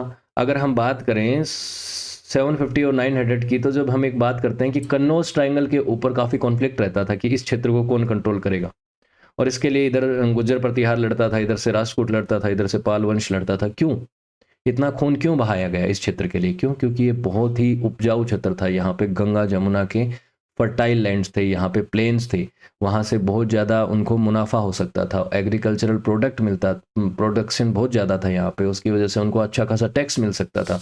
तो यहाँ पे जो पावरफुल रूलर्स हुआ करते थे पहले के समय पे भी, मिड पीरियड में भी, और अगर हम बात करें किसी भी समय की जब किंगडम हुआ करते थे भारत में, वहाँ पे हमेशा ये देखा गया है कि गंगा यमुना के दोआब वाले क्षेत्र को कंट्रोल करने के लिए एक कंटिन्यूसली वॉरफेयर या लड़ाइयाँ चलती रहती थी। तो रिवर और उनकी इम्पोर्टेंस को अगर हम देखें तो कॉमर्स और कम्युनिकेशन में एक इम्पोर्टेंट रोल अदा करती हैं नदियाँ, क्योंकि नदियों के माध्यम से पहले जो है ट्रैवल भी ज़्यादा होता था, ट्रैवल रूट्स ज़्यादा थे, क्योंकि उस समय ये बहुत मुश्किल था कि सड़कें बनाना। तो जितने भी मेनली मटेरियल्स हुआ करते थे उनको बोट्स के थ्रू नदियों के रास्ते जो है वो ट्रैवल कराया जाता था, भेजा जाता था सामान को। तो ट्रेड एंड कॉमर्स में इम्पोर्टेंट था, कम्युनिकेशन भी उसी रास्ते से होता था, ये चीज़ें थी। उसके अलावा रिवर रूट्स जो थे उन्होंने मिलिट्री और कमर्शियल ट्रांसपोर्टेशन के लिए इम्पोर्टेंट रोल निभाए। मिलिट्री पर्पज़ के लिए एक जगह से दूसरी जगह ट्रैवल करना होता था तो बोट्स के थ्रू मिलिट्रीज जो है वो ट्रैवल करती थी। उसके अलावा पॉलिटिकल, अगर हम देखें इन सभी चीज़ों को ध्यान में रखने के बावजूद भी, कि इन नदियों ने पॉलिटिकल और कल्चरल बाउंड्रीज भी कहीं ना कहीं निभाई हैं। एक नदी, मान लीजिए दक्षिण भारत की तरफ अगर हम जाते हैं, दक्षिण भारत की तरफ जाते हैं तो तुंगभद्रा रिवर जो है और महानदी जो है, सॉरी नर्मदा जो है, उससे दक्षिण की तरफ जाते हैं डेक्कन प्लेट्यू की तरफ, तो भाषा, खान पान और कल्चर में काफ़ी सारी चेंजेस आपको नज़र आते हैं। तो पॉलिटिकल डिमांड्स भी करती हैं नदियाँ, कल्चरल बाउंड्रीज भी क्रिएट करती हैं। पॉलिटिकल बाउंड्रीज कैसे? कि एक रिवर है, मान लीजिए उस नदी से किनार इस साइड एक किंगडम है, इधर कोई किंगडम है न, कि किंगडम 1 है, इधर किंगडम 2 है, तो इन दोनों किंगडम्स के बीच में एक नेचुरल बाउंड्री बन गई। और इस राजा के लिए ये आसान नहीं है कि वो इस नदी के उस साइड जाके, नॉर्थ की तरफ जाके इसको हरा दे, और उस राजा के लिए ये आसान नहीं है कि वो इस साइड आके इस राजा को हरा दे। जैसे कि हर्षवर्धन के बारे में हम पढ़ते हैं, हर्षवर्धन और पुलकेशिन के बीच में लड़ाई हुई, तो हर्षवर्धन नॉर्थ इंडिया के लिए बहुत ही पावरफुल राजा थे, वो एक सम्राट थे, लेकिन वो पुलकेशिन को पार उधर जाके हरा नहीं पाए, दक्षिण भारत की तरफ जाके हरा नहीं पाए, पुलकेशिन ने उनको हरा दिया। तो ये चीज़ है, उनको the Lord of the north कहा जाता था, लेकिन साउथ में उनको सफलता हासिल नहीं हुई हर्षवर्धन को। तो वो एक इम्पोर्टेंट चीज़ है। अब इन रिवर्स के माध्यम से हम ये भी चीज़ें देखते हैं कि ईस्ट इंडिया कंपनी के समय पे बहुत सारा कम्युनिकेशन जो है वो उस समय पे ही होता था। ईस्ट इंडिया कंपनी के समय तक, जब यहाँ पे ब्रिटिशर्स आ गए थे तब भी ये होता था। इन्हीं रिवर्स के कट करके कैनाल्स वगैरह भी बनाई जाती हैं। कैनाल्स बना के उनके थ्रू पानी का जो है बंटवारा किया जाता है कि दूर दूर तक पानी को पहुंचाया जा सके, ताकि इरिगेशन सिस्टम जो है वो डेवलप हो सके। इन कैनाल्स की वजह से वैसे कई बार फ्लड वगैरह भी होते हैं और कई टाउन्स और विलेजेस भी डिस्ट्रॉय हो जाते हैं, लेकिन फिर भी कैनाल्स वगैरह बनाई इसलिए जाती हैं ताकि पीने का पानी जो है उन जगहों पे पहुंचाया जा सके जहाँ पे पानी की कमी है, या फिर इरिगेशन सिस्टम को मजबूत किया जा सके। अब रिवर्स की अगर बात करें तो भारत के, और भारत के क्या दुनिया भर में, आप एक चीज़ देखते हैं कि दुनिया के जो बड़े बड़े शहर हैं, जो इम्पोर्टेंट सिटीज़ हैं, वो किसी रिवर के किनारे बसी हुई हैं। भारत में जो पुराने शहर थे, हस्तिनापुर, प्रयागराज, जो आज प्रयागराज है, प्रयाग कहते थे जिसे, वाराणसी यानी जिसे काशी कहते हैं, वाराणसी कहते हैं, बनारस कहते हैं, पाटलिपुत्र जिसे आज के समय पटना कहते हैं, ये सभी जो शहर हैं वो नदियों के किनारे बसे हुए हैं। और प्री इंडस्ट्रियल टाइम में ज़्यादातर जो शहर है, जो भी शहर बने गए, वो सभी नदियों के किनारे ही बसे हैं। उनका रीज़न क्या था? पानी की उपलब्धता सबसे इम्पोर्टेंट बात है। पानी बहुत ज़रूरी है, और पानी होगा तो वहाँ पे खेती वगैरह भी की जा सकती है। पहले गांव बनेंगे, फिर टाउन बनेंगे और फिर शहर डेवलप बन जाएंगे उस जगहों पे, क्योंकि उस समय मेन जो लोगों का काम होता था, जो प्रोफेशन होता था, वो क्या था? खेती करना, एग्रीकल्चर। तो एग्रीकल्चर करने के लिए तो पानी की उपलब्धता चाहिए, उसके लिए रिवर के पास रहना पड़ता है, वहीं रिवर के पास फर्टाइल लैंड भी होती है, फर्टाइल सॉइल भी होती है, तो वहीं पे लोग रहते थे।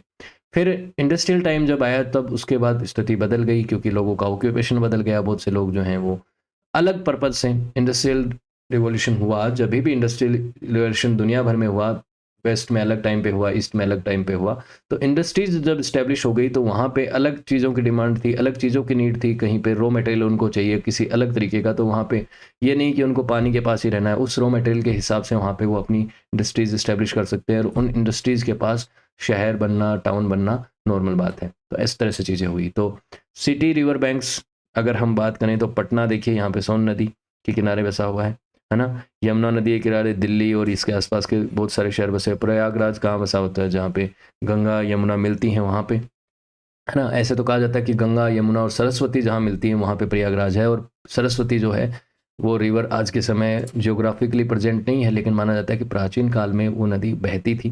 हालांकि उस नदी का अगर वो एस्पेक्ट देखें, प्राचीन काल में बहती थी, तो वो यहाँ पे प्रयागराज में नहीं, अलग उसकी डायरेक्शन थी। लेकिन कहा जाता है कि प्रयागराज गंगा यमुना और सरस्वती के ट्राइंगल, ट्राई जंक्शन पे बसा हुआ है। लेकिन गंगा और यमुना तो नदियां हैं ही, जियोग्राफिकली एग्जिस्टेंस में आपको नज़र आती ही हैं। बहुत सारे शहर आपको नज़र आते हैं जो कि रिवर बैंक्स के ऊपर बसे हुए हैं, नदियों के किनारों पे बसे हुए हैं। अब जैसे तुंगभद्रा रिवर है, वो एक नेचुरल फ्रंटियर प्रोवाइड करती है। रिवर का इंपॉर्टेंस ही देख रहे हैं तो तुंगभद्रा रिवर एक ऐसी रिवर है जो कि आपको नॉर्थ और साउथ के वॉरिंग पावर्स के बीच में एक वो नजर आती है कि तुंगभद्रा, जैसे मैंने आपको बताया था कि पुलकेशिन द्वितीय है जो दक्षिण भारत में राष्ट्रकूट उधर डायनेस्टी के रूलर थे, और उत्तर में हर्षवर्धन जो वर्धन डायनेस्टी है, पुष्यभूति डायनेस्टी के रूलर थे। दोनों के बीच में लड़ाई हुई तो तुंगभद्रा को पार कभी नहीं कर पाए, कभी भी हर्षवर्धन, और उधर से वो नहीं पार कर पाए। तो ये चीज़ें हुई, तो ये डिफिकल्टी रही। और उसके बाद आप देखते हैं कि चालुक्य ऑफ बादामी, राष्ट्रकूट, ये लोग जो हैं ये कभी अपना इसको पार कर नहीं पाए, तुंगभद्रा को साउथ में नहीं जा पाए। और उसी तरीके से पल्लव और चोला जो हैं वो अपनी अथॉरिटीज़ को नॉर्थ में इसके तुंगभद्रा रिवर के पार करके नहीं कर पाए। तो ये एक इस तरीके की नेचुरल बैरियर, नेचुरल फ्रंटियर बन गया, पॉलिटिकल बैरियर बन गया। तो ये पॉलिटिकल बैरियर्स जो हैं वो बने। तो तुंगभद्रा रिवर कहाँ पे है? ये देखिए, ये रहा तुंगभद्रा रिवर। तो यहाँ से यहाँ, इससे इधर वाले किंगडम और इधर वाले किंगडम्स में आपको नजर आते हैं वो डिफरेंस नजर आता है कि इधर वाले इसको पार नहीं कर पाए, उधर वाले उसको पार नहीं कर पाए। तो ये चीज़ है, ये नेचुरली एक इस तरीके का बैरियर भी बन गया कि अगर आप देखें जोनल काउंसिल्स ऑफ इंडिया को, तो भारत में अगर नॉर्दर्न हिस्सा ये है, सेंट्रल ये है, ईस्टर्न ये है, नॉर्थ ईस्टर्न ये है, वेस्टर्न ये है, और साउदर्न ये है। तो ये साउदर्न हिस्सा जो है ये तुंगभद्रा रिवर के साउथ वाला हिस्सा ही है मेनली। और यहाँ पे अगर हम लैंग्वेज फैमिलीज की भी बात करें तो ये वो क्षेत्र है जहाँ पे द्रविडियन लैंग्वेजेस बोली जाती हैं। द्रविडियन लैंग्वेज कौन सी हैं? तमिल, तेलुगु, कन्नड़, मलयालम, ये भाषाएं यहाँ पे बोली जाती हैं। तो ये भी एक नेचुरल बैरियर आपको नजर आता है। एक आप कह सकते हैं कि एक नदी ने एक नेचुरल फ्रंटियर बना दिया यहाँ पे नॉर्थ और साउथ के बीच में। नॉर्थ पूरी तरह से नॉर्थ और साउथ भी नहीं कह सकते कि नॉर्थ पूरा ये इतना ही हिस्सा साउथ है, बाकी सारा नॉर्थ है। लेकिन अगर जोनल वाइज देखा जाए तो ये साउथ है, ये एक्सट्रीम साउथ है, और बाकी इसको अलग अलग हिस्सों में हम बांट सकते हैं। तो ये वाला जो हिस्सा है इसको नॉर्थ वर्सेस साउथ बना दिया गया। कहीं आप अरावली रेंज जो है, अरावली क्या आपका बोल सकते हैं, क्या बोलूँ मैं, अभी बोलता हूँ, बताता हूँ आपको।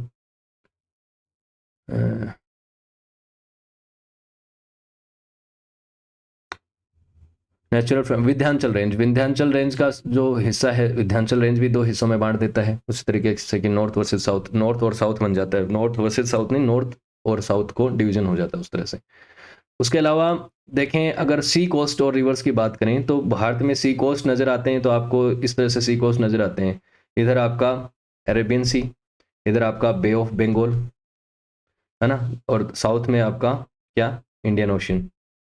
तो ये ओशंस के साथ बाउंड्री शेयर करता है भारत का जो भी फ्रंटियर, उसे क्या कहा जाएगा, कोस्टल एरिया कहा जाएगा। भारत का सबसे ज़्यादा कोस्टल एरिया कौन से स्टेट के पास है? गुजरात के पास। और गुजरात के पास कोस्टल एरिया है, तो कोस्टल एरिया होने की वजह से गुजरात में सबसे ज़्यादा ट्रेड वगैरह होता था एंशियंट टाइम से, और आज भी होता है। गुजरात एक ऐसा स्टेट माना जाता है जहाँ पे लोग सबसे ज़्यादा बिजनेस और ट्रेडिंग की तरफ रहते हैं। और वो क्यों रहते हैं? क्योंकि वहाँ पे हमेशा से क्या था, ट्रेडिंग का कल्चर था, और कल्चर इसलिए था क्योंकि उसके पास इतना बड़ा कोस्टल एरिया था, और कोस्टल एरिया होने की वजह से उसका जो ट्रेड है वो एशिया और यूरोप तक था। तो इस तरह से ये चीज़ें होती हैं। रोमन एम्पायर के टाइम्स तक से हम देखते हैं, या उससे भी पहले और उसके बाद में भी देखते हैं कि ज़्यादातर ट्रेवलर्स जो आए, ट्रेडर्स जो आए, वो गुजरात में आए, या फिर इन फ्रंटियर्स पे केरला में पहुंचा, कोई कहीं पहुंचा। क्यों पहुंचा वो? क्योंकि यहाँ पे कोस्टल एरियाज थे, यहाँ पे बंदरगाह बने हुए थे। तो इन कोस्ट के नाम भी हैं, ये कोंकण कोस्ट है, ये मालाबार कोस्ट है, इधर केप कोमरिन है, यहाँ पे कोरोमंडल कोस्ट है, इधर नॉर्दर्न सरकार है। तो ये जो क्षेत्र हैं इनके अलग अलग नाम रखे हुए हैं, और इनके साथ एक आगे जैसे मालाबार कोस्ट है, इसके पैरेलली यहाँ पे आपको नजर आता है कि अंदर की तरफ पहाड़ियों के कुछ बने हुए घाट्स हैं, और उन घाट्स पे बड़ी बड़ी पहाड़ियाँ हैं, नीलगिरी की पहाड़ियाँ, अनामलाई की पहाड़ियाँ। और ये पहाड़ियाँ जो हैं, इन पहाड़ियों को पार करना आसान नहीं है, इन घाट्स को इधर से इधर पार करना मुश्किल है। तो इसकी वजह से यहाँ पे छोटे छोटे किंगडम बन गए, इन पहाड़ियों के इधर दूसरे तरफ के किंगडम बन गए। तो ये चीज़ें जो हैं, इनकी वजह से भी सी कोस्ट, घाट्स और रिवर्स की वजह से आप देखते हैं कि नए नए किंगडम्स का भी फॉर्मेशन और डेवलपमेंट देखने को मिलता है। कल्चरल कॉन्टेक्स्ट तो इनके बीच में थे, लेकिन फिर भी इनके बीच में कहीं ना कहीं डिफरेंसेस भी देखने को मिलते हैं। थार डेजर्ट की बात करें, राजस्थान के थार डेजर्ट की बात करें, तो थार डेजर्ट पूरे राजस्थान में तो नहीं है, लेकिन राजस्थान के वेस्ट वाले हिस्से के अंदर काफ़ी क्षेत्र में, वेस्टर्न वाले हिस्से में थार डेजर्ट है। और यहाँ पे एंशियंट पीरियड में ह्यूमन सेटलमेंट बहुत ज़्यादा मुश्किल था, या कह सकते हैं नेक्स्ट टू इम्पॉसिबल था। और क्योंकि पानी की व्यवस्था नहीं थी, बालू मिट्टी है, गर्मी बहुत पड़ती है, सर्दी बहुत पड़ती है, रहना बहुत मुश्किल है। करेंगे तो क्या करेंगे लोग, वहाँ पे रहने वाले लोग? ना कोई वेजिटेशन है, ना कोई हंटर गैदर वहाँ पे रह सकते हैं, क्योंकि एनिमल्स भी वहाँ नहीं रहते, तो ना तो शिकार किया जा सकता है, ना खेती की जा सकती है, तो वहाँ पे रहना बड़ा मुश्किल था। तो ये थार डेजर्ट वाला जो हिस्सा है, यहाँ एंशियंट पीरियड में बहुत कम पॉपुलेशन थी, इसीलिए आज भी आप देखते हैं कि राजस्थान देश का सबसे बड़ा स्टेट होने के बावजूद भी उसकी पॉपुलेशन सबसे ज़्यादा नहीं है ना। उसकी पॉपुलेशन बहुत बाद में आती है, पहले उत्तर प्रदेश भी बहुत बड़ा स्टेट है, लेकिन उसकी पॉपुलेशन सबसे ज़्यादा है। राजस्थान जितना बड़ा नहीं है, बिहार जितना भी बड़ा नहीं है, राजस्थान बिहार से भी बड़ा है, तो उससे भी कम पॉपुलेशन है, महाराष्ट्र से भी कम है। तो ये पॉपुलेशन कम क्यों है? क्योंकि यहाँ का हैबिटेंट नहीं था, यहाँ पे इतना पानी, नदियाँ नहीं थी, यहाँ पे वेजिटेशन नहीं था, यहाँ पे फर्टाइल लैंड्स नहीं थी, यहाँ पे स्थिति ऐसी नहीं थी कि यहाँ पे लोग रहे। अगर लेकिन राजस्थान का जो बाकी हिस्सा है उसकी बात करें, इस वाले हिस्से की बात करें जो गुजरात से बॉर्डर शेयर करता हुआ है, एमपी से, हरियाणा से, और ये वाला जो हिस्सा है अगर हम बात करें, तो ये वाला जो हिस्सा है ये रहने लायक था, पहले भी था, अभी और ज़्यादा हो गया। उसके बाद धीरे धीरे जो ओसिस जो हैं यहाँ के क्या कह सकते हैं, डेजर्ट वाले जो हैं वो सेटल डाउन हुए, डस्ट सेटल डाउन हुई, उसके बाद धीरे धीरे ये हिस्सा जो है वो रहने लायक हुआ।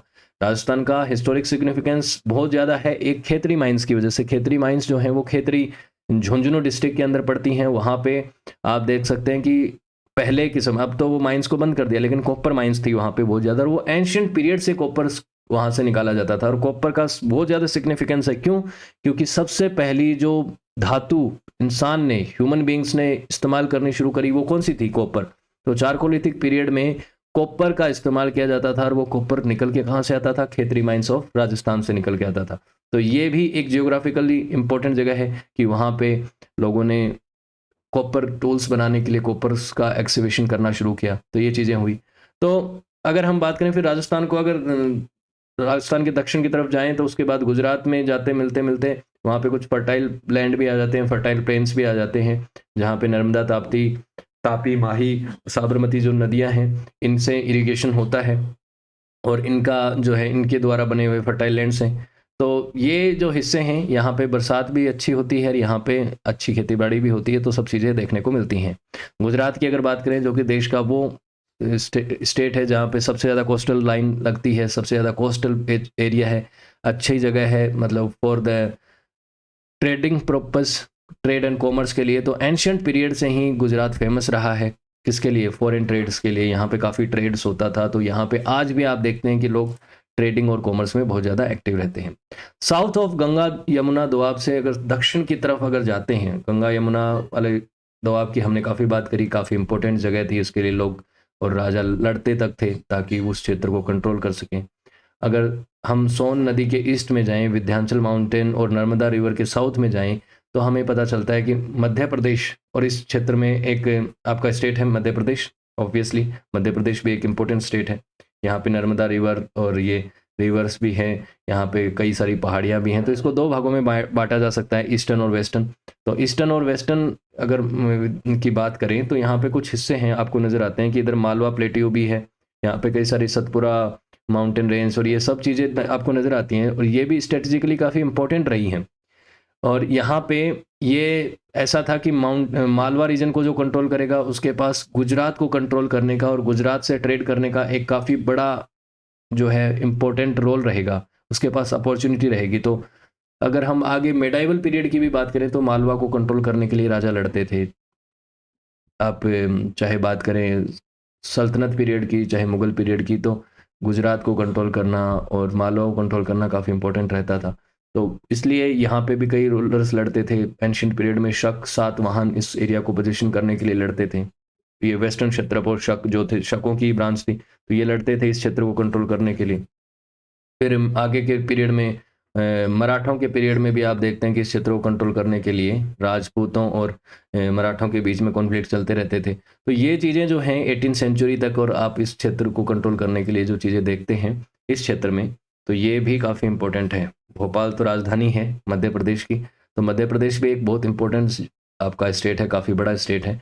तो इसकी बात हो गई। अब अगर बात करें नेचुरल फ्रंटियर और कल्चरल कॉन्टेक्स्ट की, each of the area bounded by rivers, in some cases by mountains and sometimes with deltas and plateau, consist political and administrative units। कि जब मान लो एक क्षेत्र है, ये मान लो एक बड़ा क्षेत्र है, इसके बीच में कोई पहाड़ आ गया या कोई नदी आ गई या कोई और रीजन्स की वजह से इनके बीच में फ्रंटियर बन गया, तो यहाँ और यहाँ दोनों तरफ पॉलिटिकल यूनिट अलग बन जाती थी, क्योंकि अलग अलग किंगडम बन जाते थे।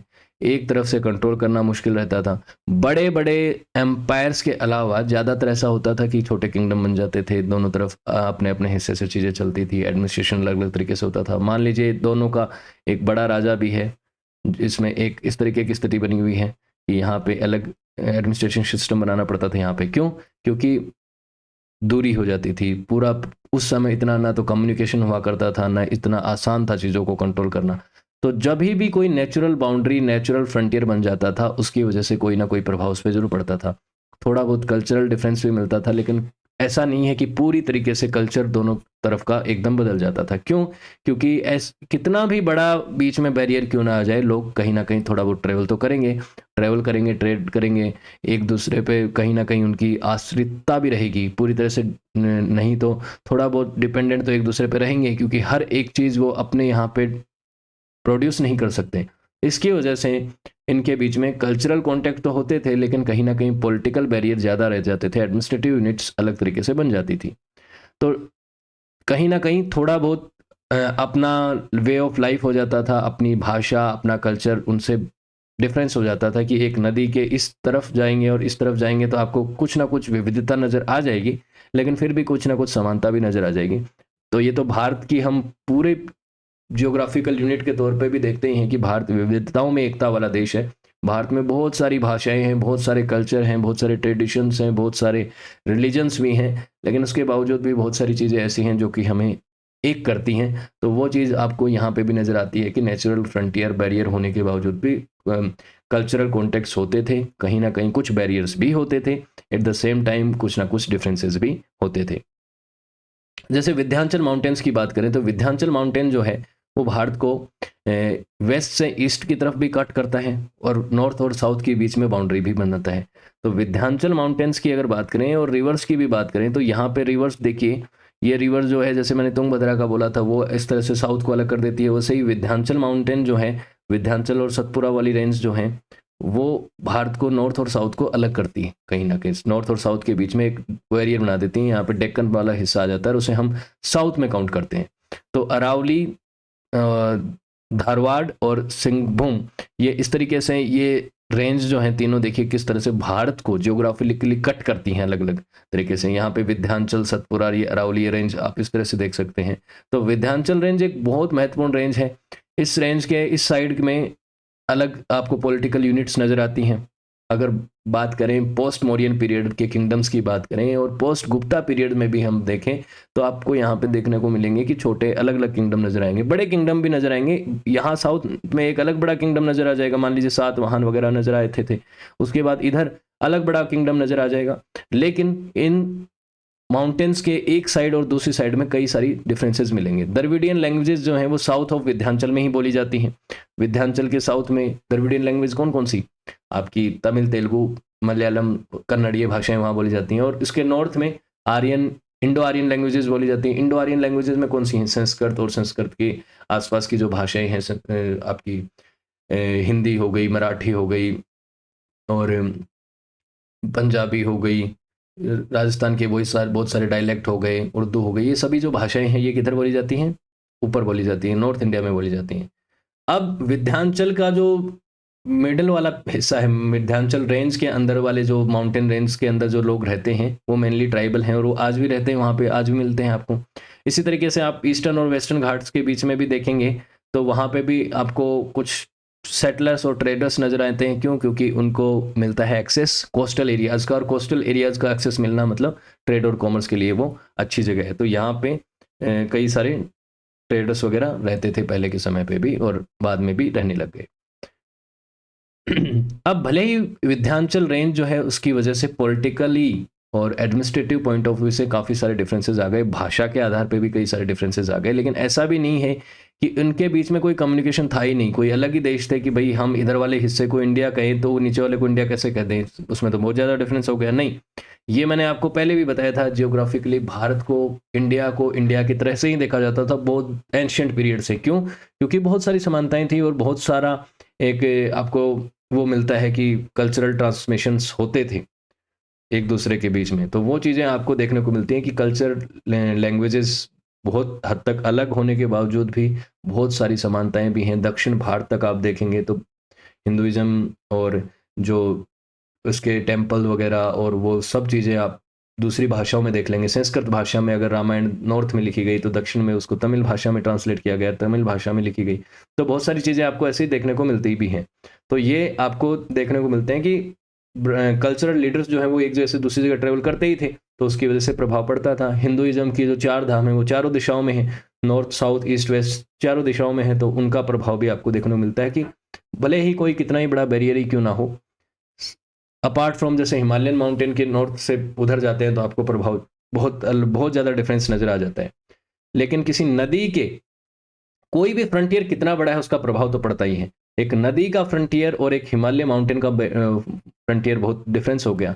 एक नदी का फ्रंटियर और एक बोल सकते हैं समुद्र का, जैसे इंडियन ओशन का हो गया, उसका जो प्रभाव है वो दूर तक इतना नहीं हो सकता। इंडियन ओशन को पार करके कोई जाके, ऐसा नहीं है कि अफ्रीका में बहुत ज़्यादा कल्चरल लीडर जाके वहाँ पे भी वो करेंगे कि भाई हम अपने हिसाब से चीज़ों को वहाँ पे अपने कल्चर को पहुँचाते हैं। हाँ, जैसे क्रिश्चियन मिशनरीज ने किया, उन्होंने बहुत बड़े बड़े नेचुरल बैरियर्स को भी पार करके अपने मिशनरीज को भेजा और अपने रिलीजन को प्रमोट करने की कोशिश करी, और उसमें बहुत हद तक उनको सफलता भी मिली, बहुत जगह नहीं भी मिली। लेकिन नॉर्मली क्या होता है, जितना बड़ा बैरियर उतना उसको पार करना मुश्किल, उतना ही कल्चर को ट्रांसमिशन करना मुश्किल। तो एक नदी को पार करना, एक छोटी पहाड़ी की रेंज को पार करना इतना मुश्किल नहीं रहता, लेकिन एक बहुत बड़े पहाड़ जैसे कि बहुत बड़े माउंटेन जैसे कि हिमालय हुआ या एक बहुत बड़े समुद्र को पार करना मुश्किल रहता है। तो ये चीज़ होती है, इसका प्रभाव भी पड़ता है। इसका प्रभाव आप इतिहास पे भी देखते हैं कि भले ही एक नदी थी, इस नदी के किनारे इस साइड एक राजा का प्रभाव था, एक राजा का रूल था, दूसरी तरफ दूसरे राजा का रूल था, उस तरफ साइड ये भाषा बोली जाती थी, उस साइड ये भाषा बोली जाती थी, लेकिन फिर भी उन दोनों के बीच में कहीं ना कहीं कोई ना कोई समानता जरूर थी। तो ये चीज़ देखते हैं। मिनरल्स और नेचुरल रिसोर्सेज, जो दूसरे रिसोर्सेज हैं, उनका क्या प्रभाव पड़ता है इतिहास के ऊपर।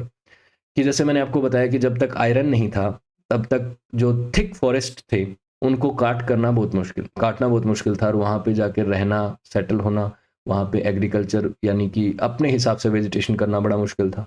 तो उस वेजिटेशन को हटाना मुश्किल था।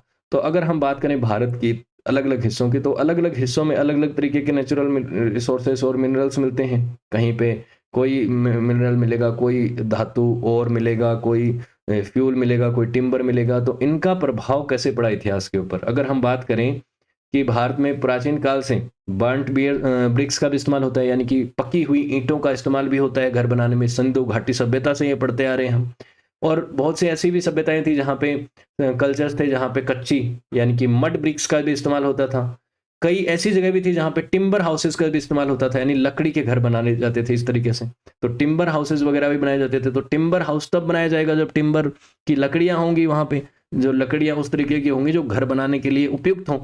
तो अगर आप देखेंगे इस तरीके के जो जहाँ जहाँ पे इस तरीके के टिम्बर्स की लकड़ियाँ, जिस तरीके की लकड़ियाँ मिलती हैं, वहाँ वहाँ पे उस तरीके के प्राचीन घर मिलते हैं।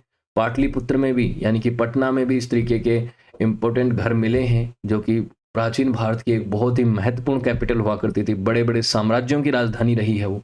उसके अलावा बहुत तरीके के स्टोन्स चाहिए होते हैं, स्टोन्स और टूल्स चाहिए होते हैं, ताकि सेटल होने के लिए, घर बनाने के लिए या दूसरी कोई चीज़ करने के लिए, एग्रीकल्चर करने के लिए ये चीज़ें चाहिए होती हैं, टूल मेकिंग के लिए चाहिए होती हैं। तो ये अलग-अलग तरीके के टूल्स और स्टोन्स भारत के अलग-अलग हिस्सों में मिलती हैं। और भारत में अगर हम देखें टेम्पल्स, दक्षिण भारत के टेम्पल्स बहुत पॉपुलर हैं। बहुत अच्छे-अच्छे टेम्पल एंशिएंट पीरियड में वहाँ पे बनाए गए। तो उनमें जो स्टोन्स इस्तेमाल किए गए वो भारत के अलग-अलग हिस्सों से वो स्टोन्स ले जाके इस्तेमाल किया जाने वाला काम तो बाद में हुआ, जब बहुत ज़्यादा ये स्थिति बन गई कि ट्रैवल किया जा सकता था, पत्थरों को लेके ट्रैवल किया जा सकता था, ट्रेड कॉमर्स आसान हो गया, या ये कह सकते हैं कि बेहतर विकल्प हो गए उनको ट्रैवल कराने के। लेकिन प्राचीन काल में अगर हम देखें जहाँ पे प्रीशियस स्टोन्स और अच्छे स्टोन्स मिलते थे, उन्हीं क्षेत्रों में आपको वैसे मंदिर भी नज़र आते हैं, उस तरीके की स्कल्पचर्स भी नज़र आते हैं। तो दक्षिण भारत में बहुत सारे इस तरीके के टूल्स नज़र आते हैं जो आपको बताते हैं कि यहाँ पे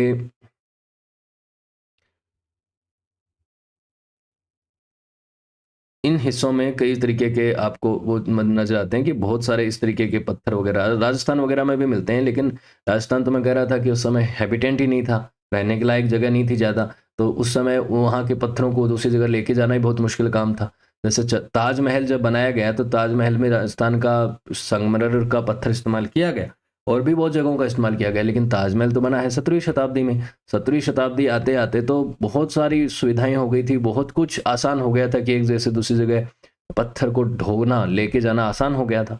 लेकिन प्राचीन काल में ऐसा नहीं था। तो प्राचीन काल में जहाँ डेक्कन और साउथ इंडिया में आपको बहुत सारे स्टोन के अच्छे अच्छी स्क्रप्चर्स और टेम्पल्स मिलते हैं। वो क्यों मिलते हैं? क्योंकि वहाँ पे उस तरीके के स्टोन्स थे, यहाँ पे नहीं थे, उत्तर में नहीं थे, तो इसलिए नहीं हुआ।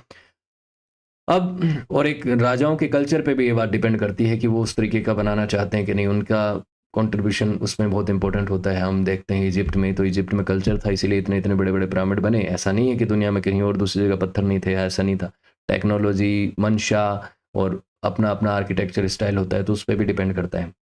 अब बात करते हैं कि कॉपर की। तो कॉपर भारत में बहुत जगह मिल जाता है, कॉपर्स की बहुत जगह माइंस मिल जाती हैं। और राजस्थान में खेतरी की जो माइंस थी वो सबसे बड़ी माइंस थी एंशिएंट पीरियड में। और खेतरी माइंस का इस्तेमाल प्राचीन काल में किया जाता था।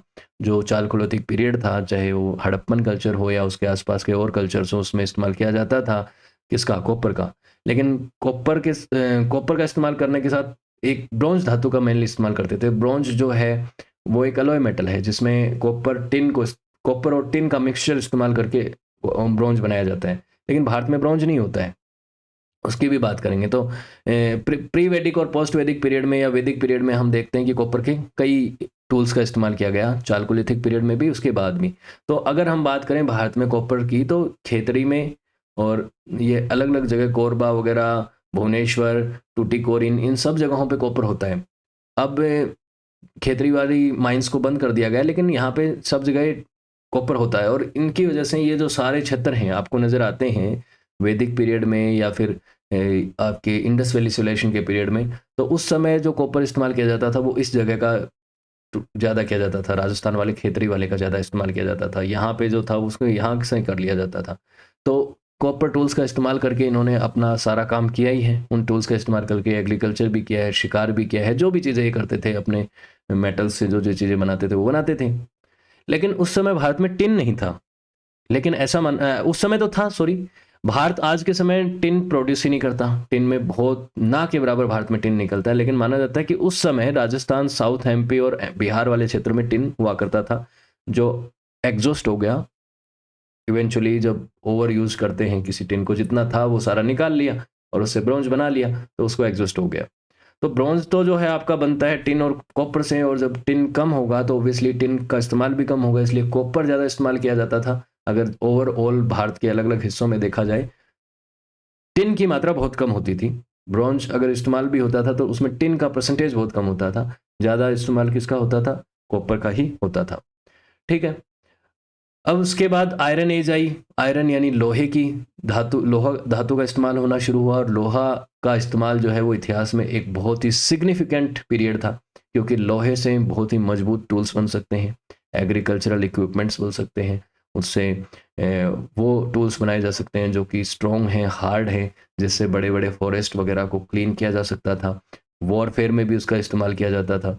तो अगर आयरन की बात करें तो south Bihar, eastern MP, Karnataka में आपको खूब आयरन मिल जाता है। भारत में रिच आयरन ओर्स मिलते हैं, और इनका इस्तेमाल हर जगह किया जाता था। जंगल क्लीन करने के लिए भी, वॉरफेयर में भी इस्तेमाल किया जाता था। और अगर हम बात करें भारत के आयरन और डिपॉजिट्स की, तो भारत में 2011 के अकॉर्डिंग ये आपको मैप नज़र आ रहा है कि जिसमें रेड कलर का मार्क नज़र आ रहा है, वो सब जगह आयरन ओर्स मिल जाते हैं। इनका इस्तेमाल होता था, जिसकी वजह से बड़े बड़े साम्राज्य जो हैं वो ताकतवर हुए। जैसे भारत का सबसे पहला ताकतवर साम्राज्य है मगध। मगध में बड़ी बड़ी डायनेस्टीज आई, फिर मौर्यन एम्पायर भी मगध से ही स्टैब्लिश हुआ। तो ये क्यों हुआ? क्योंकि इनके पास आयरन प्रचुर मात्रा में था। मैंने क्या कहा? बिहार, साउथ बिहार कहीं वहीं तो था, पटना और वहीं तो है, और ईस्टर्न एमपी, इन हिस्सों में जो है उस समय मथुरा, इसका मगध का प्रभाव था। और मगध के पास क्या था? लोहा था, और लोहा था तो उसका इस्तेमाल उन्होंने टूल्स बनाए, वेपन्स बनाए, और उनके पास फर्टाइल लैंड भी थी, जिसकी वजह से मगध का एम्पायर जो है वो ताकतवर हुआ। तो लार्ज स्केल में आयरन मेड इक्विपमेंट्स का इस्तेमाल किया मगध ने, और अवंती ने भी किया। अवंती भी एक बहुत पावरफुल महाजनपद था। महाजनपद में अगर मगध की बात करें तो सबसे बड़ा ताकतवर साम्राज्य कौन सा था, महाजनपद कौन सा था? अवंती था, जिसकी कैपिटल उज्जैन थी। तो उसने भी इंपॉर्टेंट रोल यूज़ किया, क्योंकि एमपी में भी हुआ करता था आपका क्या? Iron ores. तो आयरन ओर्स का इस्तेमाल करने की वजह से मगध अवंती को कहीं ना कहीं बहुत ज़्यादा फायदा मिला। उसके बाद सातवाहन डायनेस्टीज और दूसरी डायनेस्टीज थी जिनका प्रभाव कर्नाटका और आंध्रा में था, वो भी ताकतवर रही। क्यों? क्योंकि उनके पास आयरन प्रचुर मात्रा में था, और आयरन का इस्तेमाल करके वो अपना जो है टूल्स बना सकते थे, एग्रीकल्चरल टूल्स बना सकते थे, वॉरफेयर के टूल्स बना सकते थे। उसके अलावा लेड रिसोर्सेज की अगर बात करें, लेड जो है आपका वो कहाँ निकलता है? ज़्यादातर सातवाहन वाले इस क्षेत्र में निकलता है। लेड का कुछ क्षेत्र जो है राजस्थान के भी कुछ टाउन्स में लेड का मिल जाता है, लेड जो है और के रूप में उसमें मिल जाता है। तो अगर भारत में अलग अलग बात करें नॉन मेटेलिक मिनरल्स की, तो भारत में अलग अलग जगहों पे सब तरीके के मिनरल्स मिलते हैं। जैसे लाइमस्टोन राजस्थान वगैरह में इस जगहों पे मिलता है, एमपी में भी मिलता है, उड़ीसा वाले में क्षेत्रों में भी मिलता है। माइका, डेलोमाइट, जिप्सम, कोल, ये सभी चीज़ें आपको मिल जाती हैं। राजस्थान, उत्तर प्रदेश, हिमाचल, महाराष्ट्र, इन सभी जगहों पे आप देख सकते हैं कि किन किन मिनरल्स का प्रचुरता मिलती है। उसके बाद बात करते हैं कि भारत में प्राचीन काल में सिक्के मिले जो हैं, उनमें सिल्वर के सिक्के भी मिले हैं काफ़ी मात्रा में। लेकिन सिल्वर भारत में बहुत कम मिलता है। लेकिन माना जाता है कि प्राचीन काल में खड़गपुर हिल्स जो थे, वहाँ पे सिल्वर था, सिल्वर माइंस थी, जो कि over the period of time कहीं ना कहीं बाद में मेडाइवल पीरियड आते आते एग्जॉस्ट हो गई, कंप्लीट हो गई, ख़त्म हो गया उनकी मात्रा। और प्राचीन काल में सिक्के सिक्के मिलते थे। बाहर से इंपोर्ट इतना होता नहीं था। ऐसा नहीं है कि बाहर से इंपोर्ट होता था किसी एक मिनरल का, किसी एक धातु का, ताकि वहाँ से सिक्के मिंट किए जा सकें। पहले ज़्यादातर यही था कि सिक्के जहाँ जिस तरीके की धातु जहाँ पे मिल रही है उसी के हिसाब से सिक्के बनाए जाएं। तो पहले कॉपर जब धातु प्रचुरता में थी तो कॉपर के सिक्के बनाए गए, फिर सिल्वर जब मिला तो सिल्वर के सिक्के बनाए गए, चांदी के बेसिकली, फिर गोल्ड के भी सिक्के मिले। तो large quantity of gold dust जो है वो आपको रिवर कैनाल्स इन प्लेन्स में मिल जाती थी, उसको कलेक्ट किया जाता था। उनको सिक्के जो है उनसे बनाए जाते थे। कोलार गोल्ड फील्ड्स जो है कर्नाटका में, वो सबसे बड़ी गोल्ड फील्ड्स हैं इंडिया में, तो वहाँ पे सिक्के मिलते थे। तो ये चीज़ें आपको, सिक्के क्या मिलते थे, वहाँ पे गोल्ड मिलता था, तो उससे जो है अलग अलग तरीके के ज्वेलरी वगैरह या फिर गोल्ड कॉइन्स और इन चीज़ों में इस्तेमाल किया जाता था। तो उसका प्रभाव आपको मिलता है। अब गोल्ड कॉइन्स का इस्तेमाल जो है वो कब होना शुरू हुआ? देखिए, पहले अगर प्राचीन काल में बात करें तो सेंट्रल एशिया, रोमन एम्पायर में वहाँ पे गोल्ड कॉइन मिले हैं। ज़्यादा मात्रा में इस्तेमाल होते थे उस समय। भारत में गोल्ड कॉइन्स इस्तेमाल कब हुए? कुषाण और गुप्ता डायनेस्टी के पीरियड में। उस समय आप देखते हैं कि 5th सेंचुरी, 4th सेंचुरी, इस पीरियड में 3rd सेंचुरी में यहाँ पे आपको मिलते हैं। तो पहले 5 सेंचुरी में ही शुरुआती समय में गोल्ड कॉइन्स का इस्तेमाल होने लगा था। वो गोल्ड कॉइन्स इस्तेमाल हो रहे थे, इसका मतलब उस समय गोल्ड इनको मिला था और उस गोल्ड का इस्तेमाल इन्होंने करना शुरू किया। तो गोल्ड को एक करेंसी के तौर पे भी इस्तेमाल किया जाने लगा। एक लंबे पीरियड तक ये चीज़ें हुई, बाद में ये चीज़ें बंद भी हो गई। उसके अलावा प्रीशियस स्टोन्स जो हैं भारत के अलग-अलग हिस्सों में मिलते हैं। प्रीशियस स्टोन्स में तो आपके डायमंड वगैरह भी आ गए, तो वो सब जो प्रीशियस स्टोन्स हैं भारत के अलग-अलग हिस्सों में मिलते हैं। प्राचीन काल से ही ये मिलते हैं, अलग-अलग समय पे खुदाई के टाइम पे मिले हैं पियर्स वगैरह। तो भारत में तो इस समय इस साइड में ही ज़्यादा मिलते हैं प्रीशियस स्टोन्स। कुरनूल, वारंगल, गुंटूर, कोलार और यहाँ पे कई सारे स्पेशल जो हैं इस तरीके के आपको मिल जाएँगे। क्या कह सकते हैं, रूबी, सफ़ीर, इस तरीके के जो स्टोन्स हैं, प्रीशियस स्टोन्स हैं, वो मिल जाते हैं central India, Orissa, south India यहाँ पे मिलते हैं। तो precious stones formed important item of trade in articles which are eagerly sought by the Romans and early centuries of Christianity। तो रोमन्स को बड़े पसंद थे ये प्रीशियस स्टोन्स।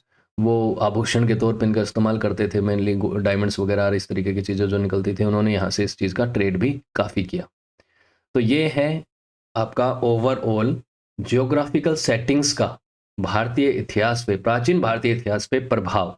क्रोनोलॉजी की अगर बात करें तो 40 मिलियन ईयर पे इंडियन सबकॉन्टिनेंट का इमरजेंस हुआ था, मैंने आपको ये डिस्कस करके बताया था। उसके बाद 2 मिलियन से लेके 12,000 बीसी के बीच का जो पीरियड है, जिसे हम प्री हिस्टोरिक पीरियड में पढ़ते भी हैं इसी टाइम को लगभग, इस टाइम पे लास्ट आइस एज भी थी। उस समय हिमालयन माउंटेन्स का लास्ट फेज था अपलिफ्ट का।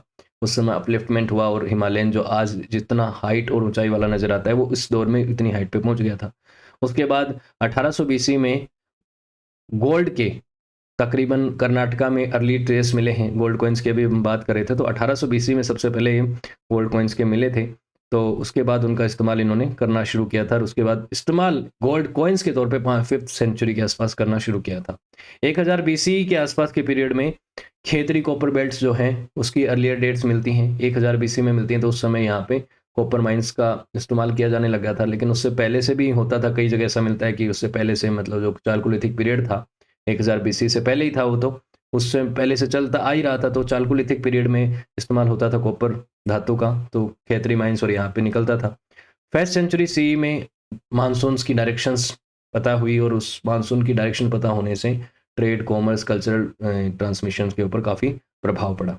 ओके, सो होपफुली आपको चीज़ें क्लियर हुई होंगी। वीडियो अच्छा लगा तो लाइक, शेयर और कमेंट कीजिएगा। आई नो कि वीडियोज़ थोड़े लंबे हो रहे हैं, लेकिन अगर हम उनको शॉर्ट में करेंगे तो कई सारी चीज़ें रह जाएंगी, इसलिए मैं ये नहीं कोशिश कर रहा हूँ कि छोटा वीडियो बना दूँ और 4 पार्ट में बना दूँ। मेरा यही पर्पज़ है कि आप एक पार्ट में ही उसे पूरा देख लें। अगर आपको बोरियत हो तो आप बीच में रोक के फिर दोबारा भी देख सकते हैं। ओके, सो अगर आपको वीडियो अच्छा लगा, लाइक, शेयर और कमेंट के साथ साथ सक्सेस प्लस एकेडमी की एप्लीकेशन को डाउनलोड कीजिएगा। यहाँ पे आपको इन वीडियोज़ की PDF मिल जाएंगी, साथ में कोर्स भी मिल जाएगा। जैसे मॉडर्न हिस्ट्री का आपको कोर्स मिलता है यहाँ पे, वर्ल्ड हिस्ट्री का मिलता है, वैसे ही यह जो कोर्स है आपका वो भी मिलेगा। जिसमें कोर्स में आपको क्या होगा कि पूरा वीडियोज़ वगैरह एक ऑर्डर सिस्टमेटिक ढंग से तो मिलेंगे ही, साथ ही उनकी PDF भी मिल जाएंगी, उनसे रिलेटेड जो टेस्ट वगैरह है वो भी मिल जाएंगे। Okay, so thank you so much for watching this video. Have a good day, see you next class.